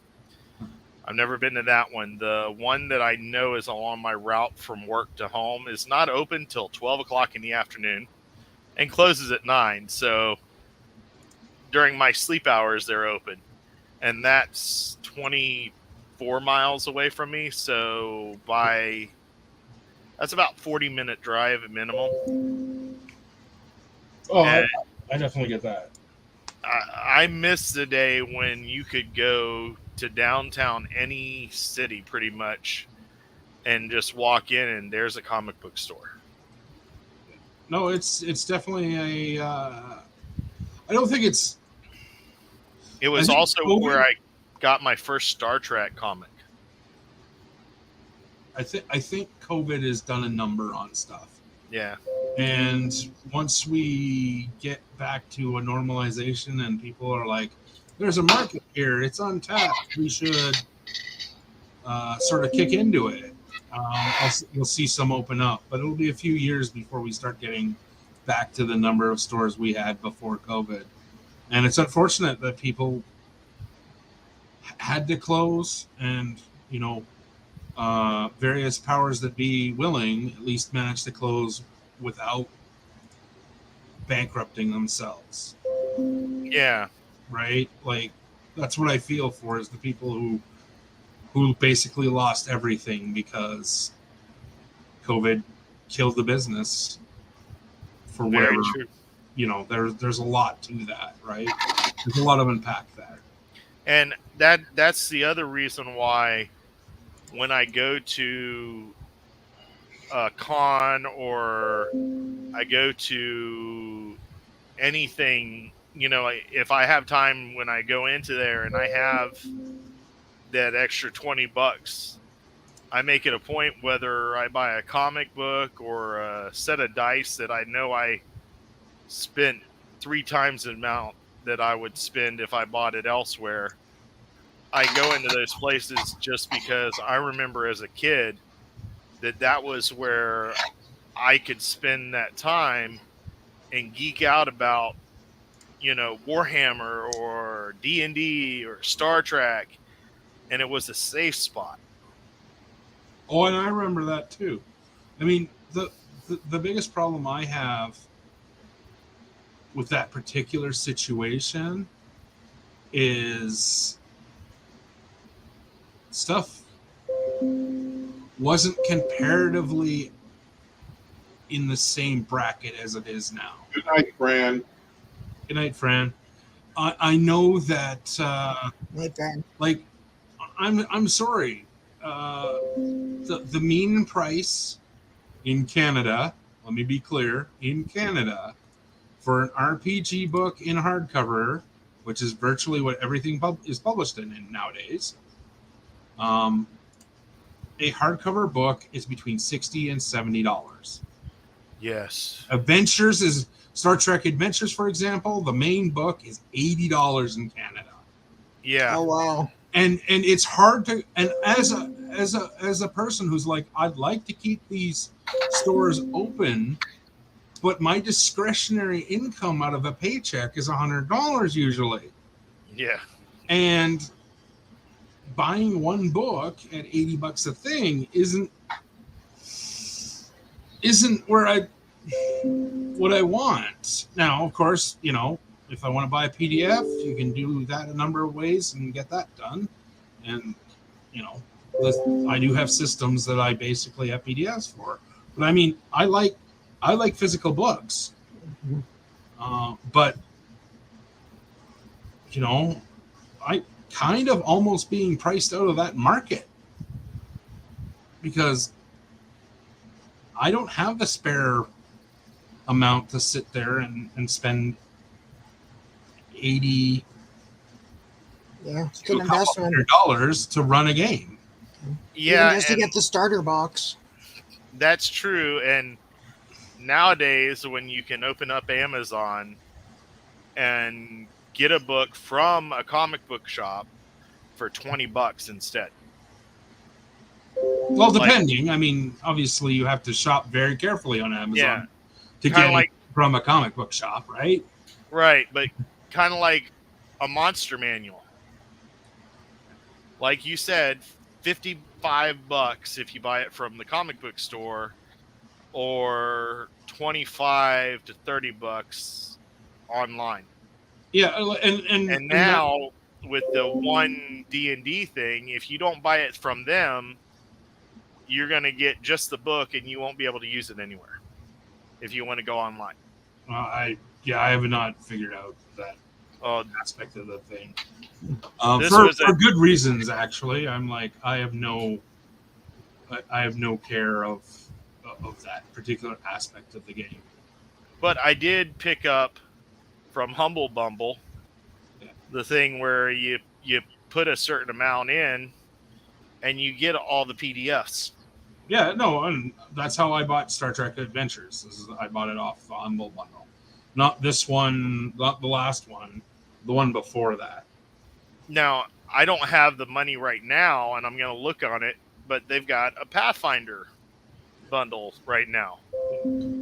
If after my next check I can get it, great. If not, I'll wait for it. Not that I play Pathfinder, but it's a different version of D&D that I know that a lot of people say is a lot more technical. But Yeah, I prefer running fifth, but that's just me. fifth to me, I'm enjoying it. I was one of those people that I played Rangers all my life. Every game I ever played, I'm a Ranger. That's my first character. No matter what.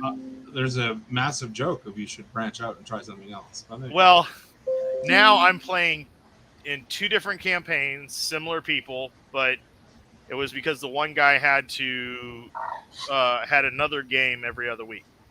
So I'm playing a halfling Twilight cleric and a human variant, 1 level of fighter and 3 levels of forge cleric.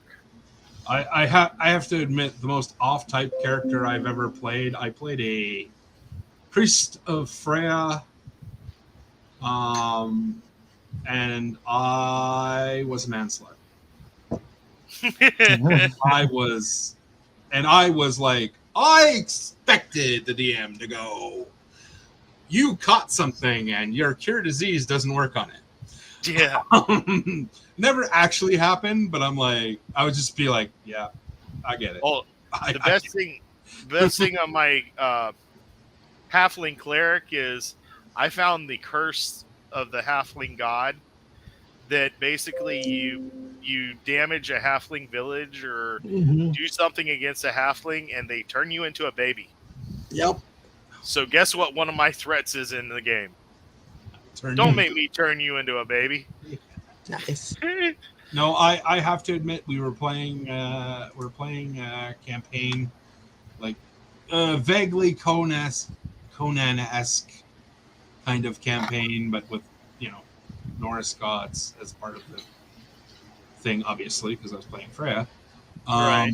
And just pure, like, there were some homebrew tables. I remember that I got line drunk for a weekend, or the equivalent of a weekend. And I end up stumbling back to the place where we're sort of operating out of, and they're like, "Where were you? Why do you have 100 gold more than you left with? And what is with the 45 yards of silk?" I was like, I don't know. It just happened, man. I hadn't a clue. And then you'd be like, people would my DM would do the thing where like people would act like they know you, and you're like, "Hey, how are you?" And because I was blackout drunk, so I remember none of this. So but that was me playing way outside my time. Now, I mentioned about paying to play at the places. Yeah. Now, I go over to the guy's house. I spend $30-$40 a week on food and drinks. Yeah. And I just went, damn, I never thought of it that way. One way or the other, I'm still paying to play D&D.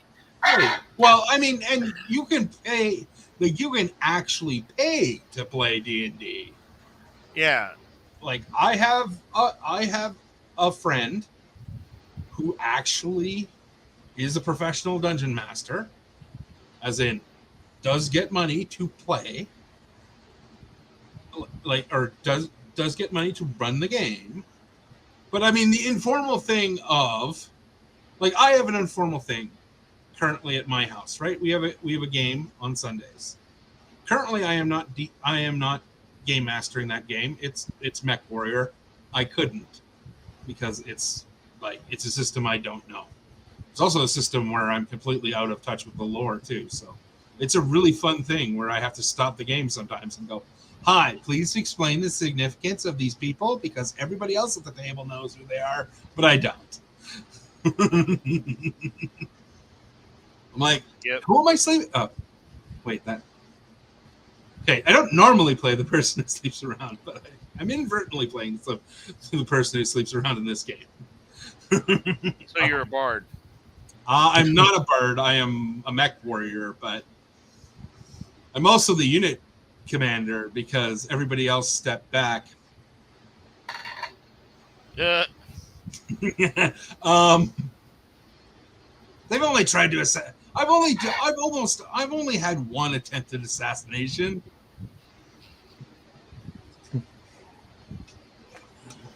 Yeah, D&D definitely helped get me through the pandemic and Star Trek Adventures.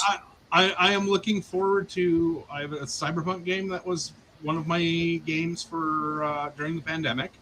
I'm looking forward for that to wrap down, because once it's done, I am going to play a in-person game again in my house. So the one game is a Cyberpunk game. And So I have a Cyberpunk game, and I also have a Mech Warrior game. The Cyberpunk game, the cleric is the Forge Cleric. Oh. And he has a feat called Quick Straw. And has no guns whatsoever. So he throws knives, axes, Darts, pulls out swords, hammers, clubs, whatever he wants, basically. And because I took the one in fighter, I took caster initiate to get booming blade. Yeah, I love the I follow on TikTok somebody named Basics of the Game. He's from Tennessee, and I do, as much as I may not enjoy some of his content, because I'm not going to enjoy everything.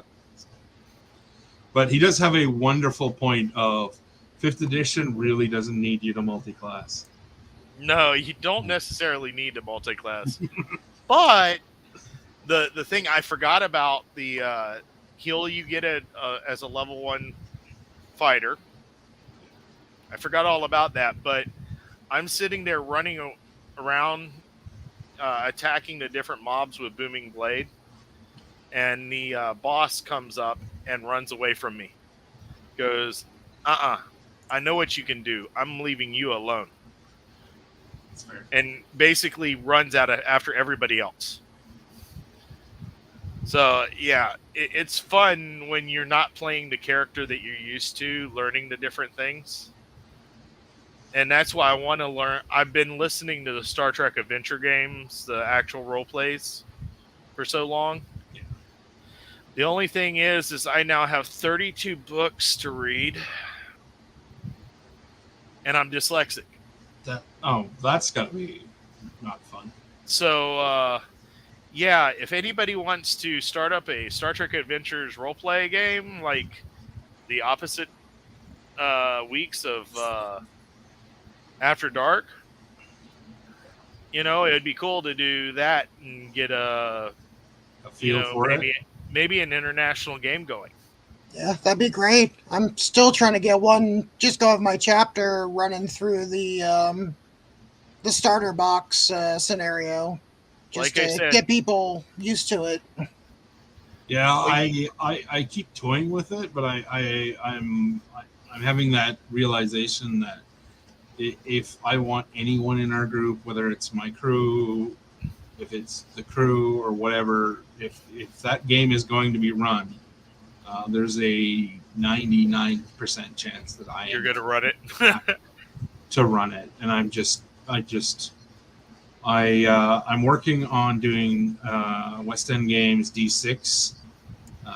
Potentially running 2 different era D6 games in Star Wars, and I'm like you, though not like you, I am dyslexic, but like I had to read basically because I was going to run this. I basically had to read every West End's games Star Wars book. One thing I am excited about, D&D announced that Dragonlance is coming out. Guess what? Oh yeah, I did see something new. I cannot care less. Well, what about Spelljammer? Any interest there? That I'm enthused about. But see, Spelljammer is fine. Cool thing with Dragonlance has never worked for me. Well, I like the Dragonlance is Rastalin and his brother. Correct. It is. Right. There's nothing wrong with the memory. So good old Kinder. I went from Drow to Rastalin's group and back about 27. I just started picking up books and forcing myself to read. Until then, I might have read 1 book in 27 years. Hey, no, totally fair. I mean, you can enjoy Dragonlance. It is not my thing. Spelljammer is much more my thing.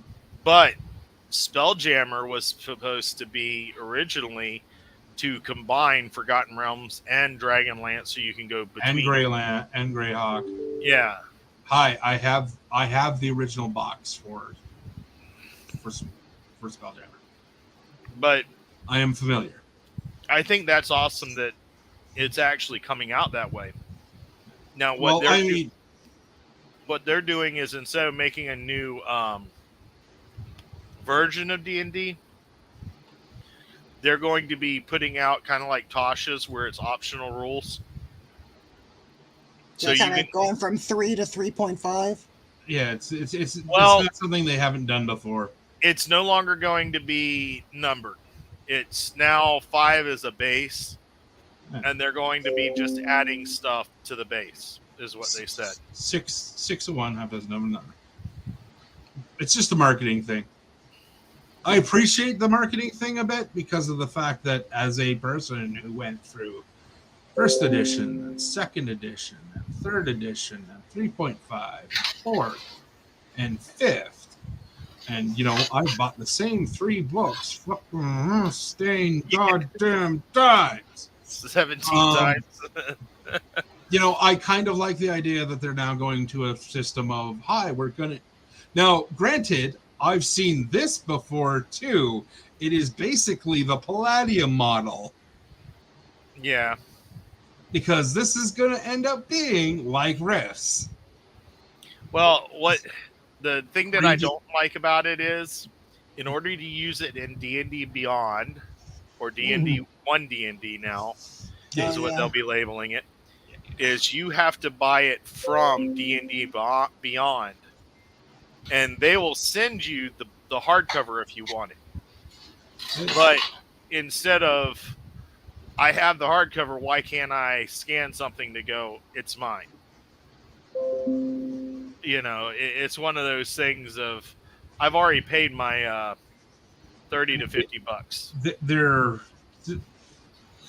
It's them being, I don't know. I think it is a variation on the fact of they regret certain aspects of how they did things in the past, and now they're taking that pendulum swing all the way to the other side. And with time, they will find out that it doesn't work as well as they think it does. Yeah, because there will be plenty of ways to bootleg around it. Oh yeah, and I'll tell you what, I've got resources that I sit there on my phone, and I have all the resources that my dungeon master, as an 18-year-old kid, he's got way too many books. He's got all the books, and I have all the information on my phone where I can pull it up and slide my phone over to him so he can check the rules a lot quicker than flipping through the dang book. Yeah, no, and there's definite advantages to using electronic formats, and there's definitely people who are doing third-party stuff that it sits in that wonderful world of, is this fair use? But yeah, I mean, if they're just going to make it harder on people, it's not going to be any, they'll shoot themselves in the foot. This is not a road they haven't gone down before. Yeah, and in many ways. And now it's no longer Wizards of the Coast; it's another company bought them. Well, if I understand correctly, the online thing is being produced by a third party for them. So their online component is a different company. The online company, Wizards of the Coast bought D&D Beyond. Right. Okay. D&D Beyond and Wizards of the Coast got bought by Hasbro. They're already owned by Hasbro. Hasbro owns them. Okay, Hasbro bought them. Yeah, And Hasbro bought them a decade ago. Okay, so it's not actually a new thing. Then Hasbro bought D&D Beyond. Yeah, okay, that makes sense. So now Hasbro is combining Wizards of the Coast and D&D Beyond's platform to make the online one D&D platform. Yeah, okay. I'm just hoping we don't get 7 more Strahd episodes printed. Because that guy keeps coming up and all you hear is Strahd. It sells. What do you want? Emo Angst Boy sells D&D. Would you like more women in it? Because goddamn it, it's not the guys buying lots of Strahd stuff. Well, we won't get into how problematic Strahd is. That's a whole different video. Yes, but the thing of it is the other part, which a lot of dungeon masters hate, is the Feywild book came out, and that just, here, take my money. That one, every cosplayer has made a Fey character from that book, and every DM goes, oh, you can't play a fairy. That's not what I would do. I mean, I have a homebrew world, and I don't have a lot of Fey, but I could definitely have Fey. Yeah, and the big thing is they're worried about the flight.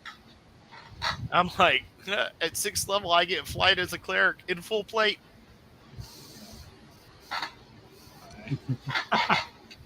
Jeff, would you like us to move to a subject you actually care about? Right.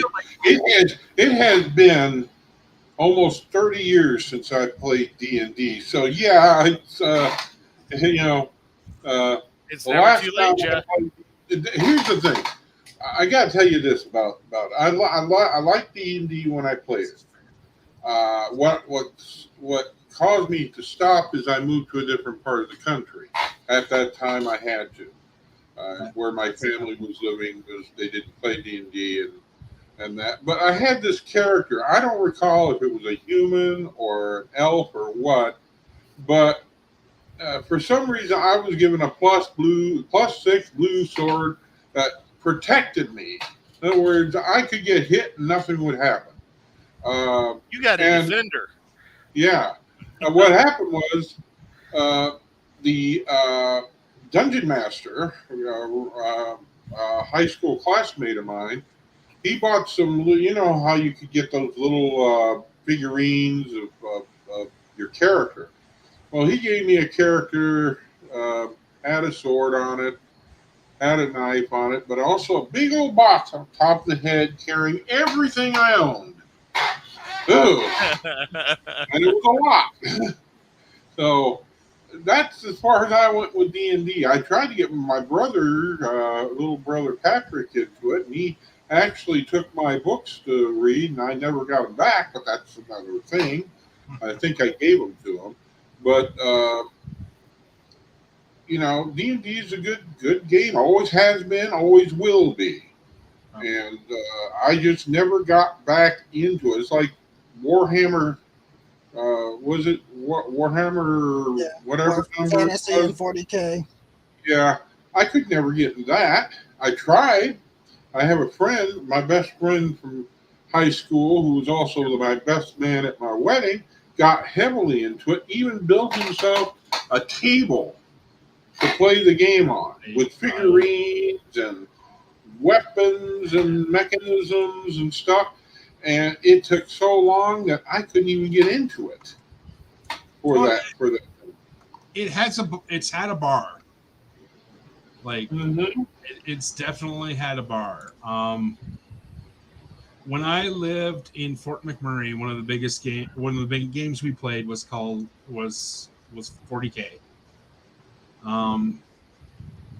Because we lived in Fort McMurray, which, you know, is an oil town, so guess what that means? Oh, disposable income. Yeah. So we called, please note, we called 5,000 points, which is a huge army in the rest of the world, a small army. I had a friend. He had a chapter. That is 1,000 Marines.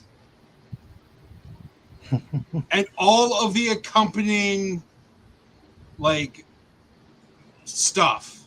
Like, all of the APCs, all of the tanks, all of the stuff. He could field a company or a chapter. All of it.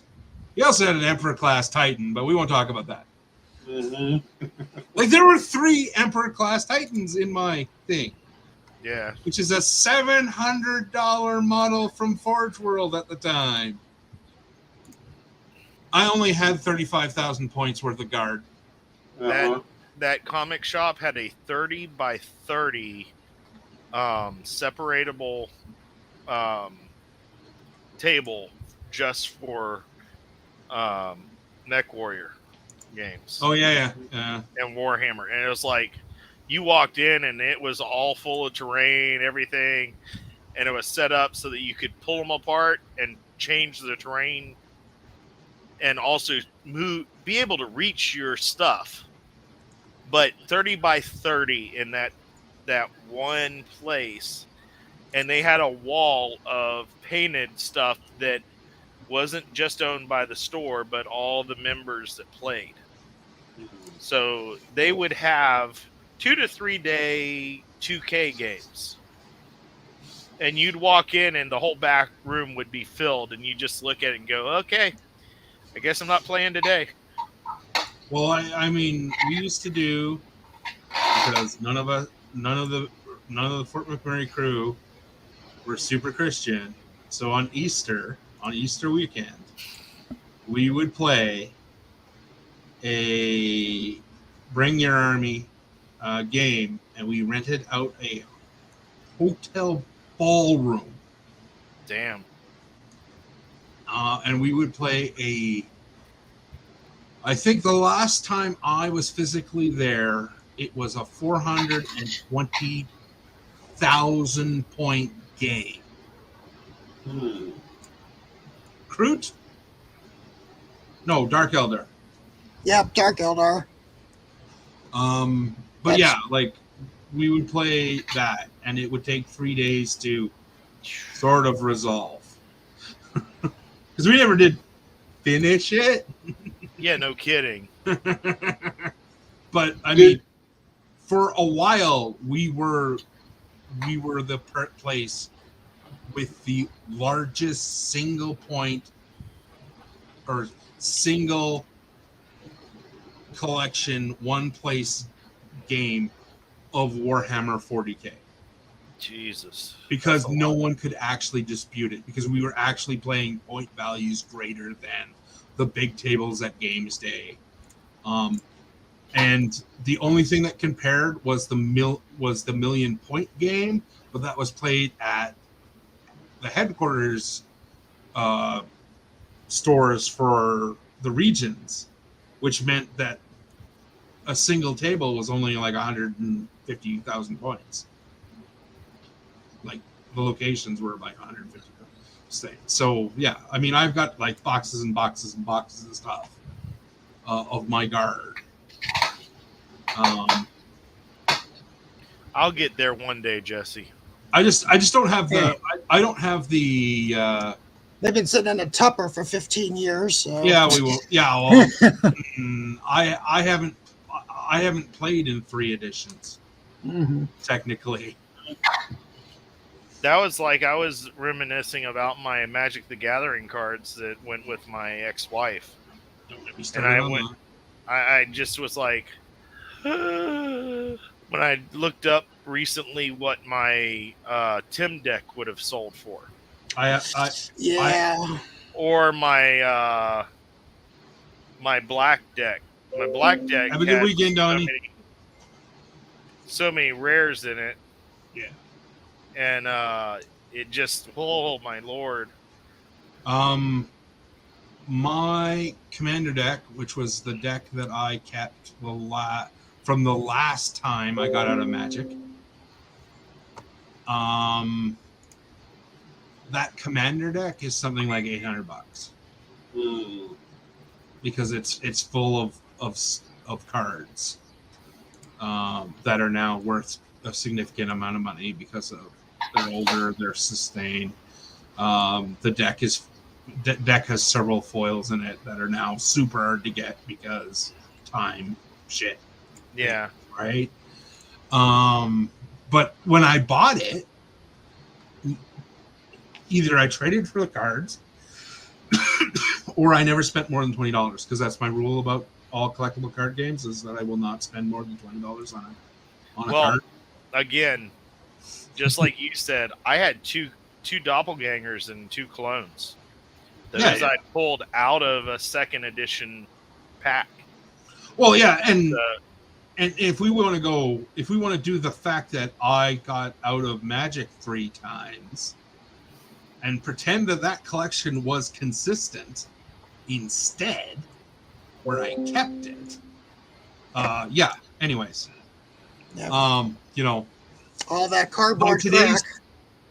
by today's standards, I had enough dual lands that I could buy a card. yeah. Wow. If I had the dual lands that I used to have,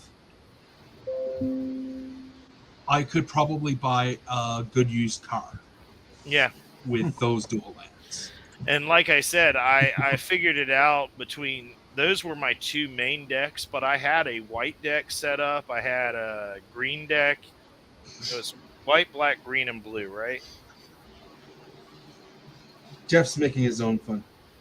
I can't remember. There was a 5th color, but I had one of each of the White, decks. black, red, blue, Green. green. Oh, red. He's That's the one. where it is. I had one of each, but my black deck and my blue deck, the Tim deck and the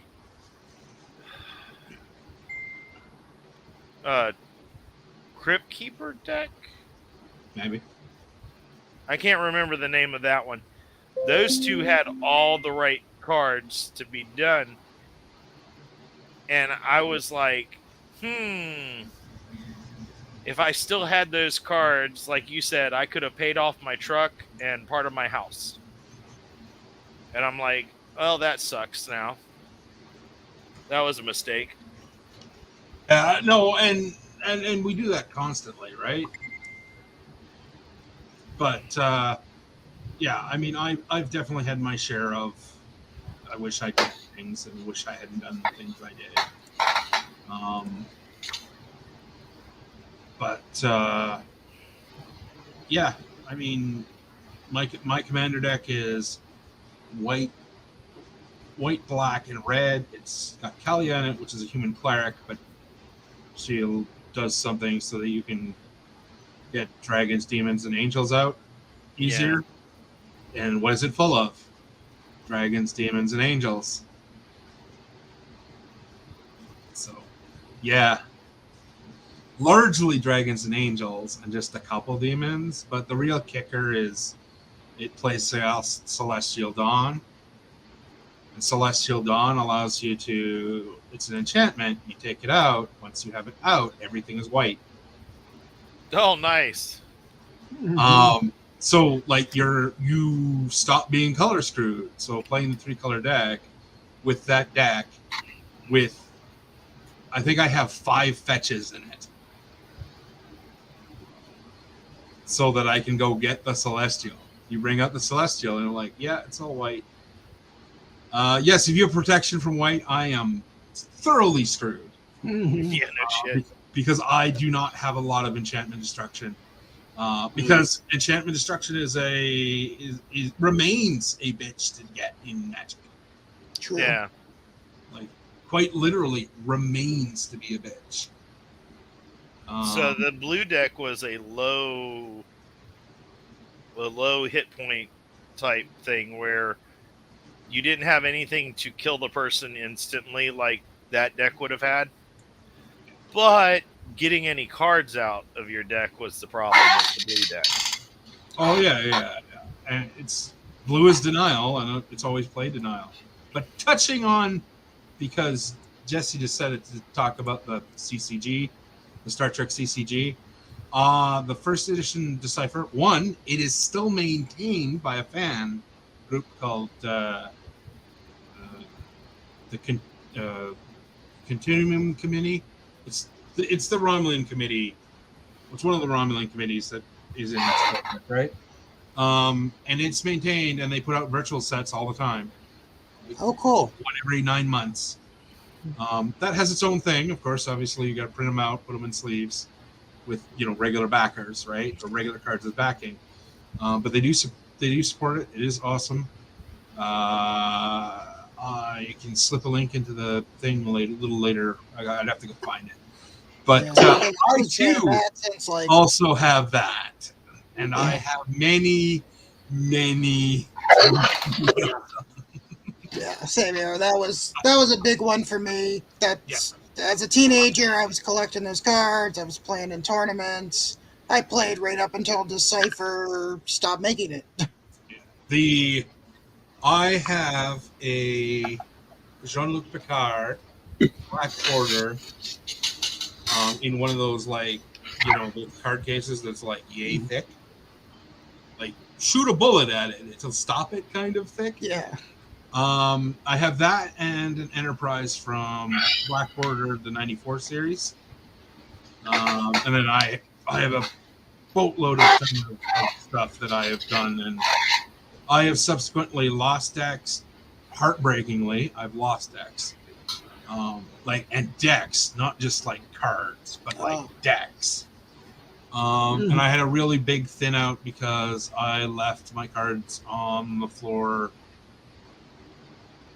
twice. One when I was fairly young and in the 90s, where I lost a fair number of cards because there was a moisture problem and I ended up with saturated cards. And then I had it in a box that was on the bottom in the basement, and despite the fact it was relatively dry, like fairly dry in the basement, and it didn't flood, it didn't do anything. It ended up with mold, and I had to chuck the whole damn like card boxes of stuff out, Oh, that sucks. which just absolutely, and a good chunk of what I had to chuck was Holodeck Adventures. Oh, such a great set. Yeah, and that's the problem, is that I lost a bunch of Holodeck Adventures and a couple of those other sets that are in the rare, it's hard to find, especially sealed. Mm-hmm. And you have to find it sealed, because if you find the singles, they're, they start at $50 and go up. Yeah, and I've got a handful of. That set is absolutely, the only set worse than that is that 40 card set that was right at the end. Mm-hmm. So we have been going on for 2 hours and 20 minutes. Oh yeah. Plus our 30 minutes before the show talking. But tonight we have covered all of sci-fi, pretty much all of RPG gaming. Technically, we Haircut. made only 2 jokes of Doctor Who. We didn't really talk about that. Okay, my favorite character is Amy Pond. Okay, You But, and half the fandom. right. There's sticks and custard. And I also like the female doctor a lot better than the male doctors. But There's a controversial opinion. and Jack Harkness. That isn't a controversial opinion. Everybody likes Jack. Oh yeah, But- love the face of Bill. But being a straight guy, Jack Harkness is probably one of my favorite characters. I love his free spirit. I love the qualification. Yeah, I'm just saying, you would think otherwise, but dude, when I watched that series that spun off, I was like, oh, I like this a lot better Torchwood. than that. Yeah, Torchwood. Torchwood. So we've actually covered a lot of Star Trek tonight, and it was good talking. 2 weeks for the next thing. I know I didn't get any response for Steve, so I'm not sure what exactly is going on. I know he's been having some issues in his personal life. So September 9th. Yeah, since what day is it? Friday. Today is the 26th. Well, no, and now Of August. 27th of August. Okay. So get out there, enjoy some sci-fi, because this week you'll have at least 3 new episodes of different sci-fi. Hulk, House of Dragons, and Lower Decks. Get out there and teach some new kids how to play some old games. Whether you're doing the Star Trek Adventures or D&D or Pathfinder version or AD&D, the original stuff, get out there and spread your knowledge and have fun. And that's the one thing. My dungeon master is 18 years old. So the boy started creating his own game to play with his family, and now that he's got the materials from D&D, he's actually very creative. Although it's fun messing with him. So get creative, have fun, and don't just pick the human. Yeah. Pick the alien sometime. Yeah. So everybody have a great evening, and till next time, live long and prosper. Darn.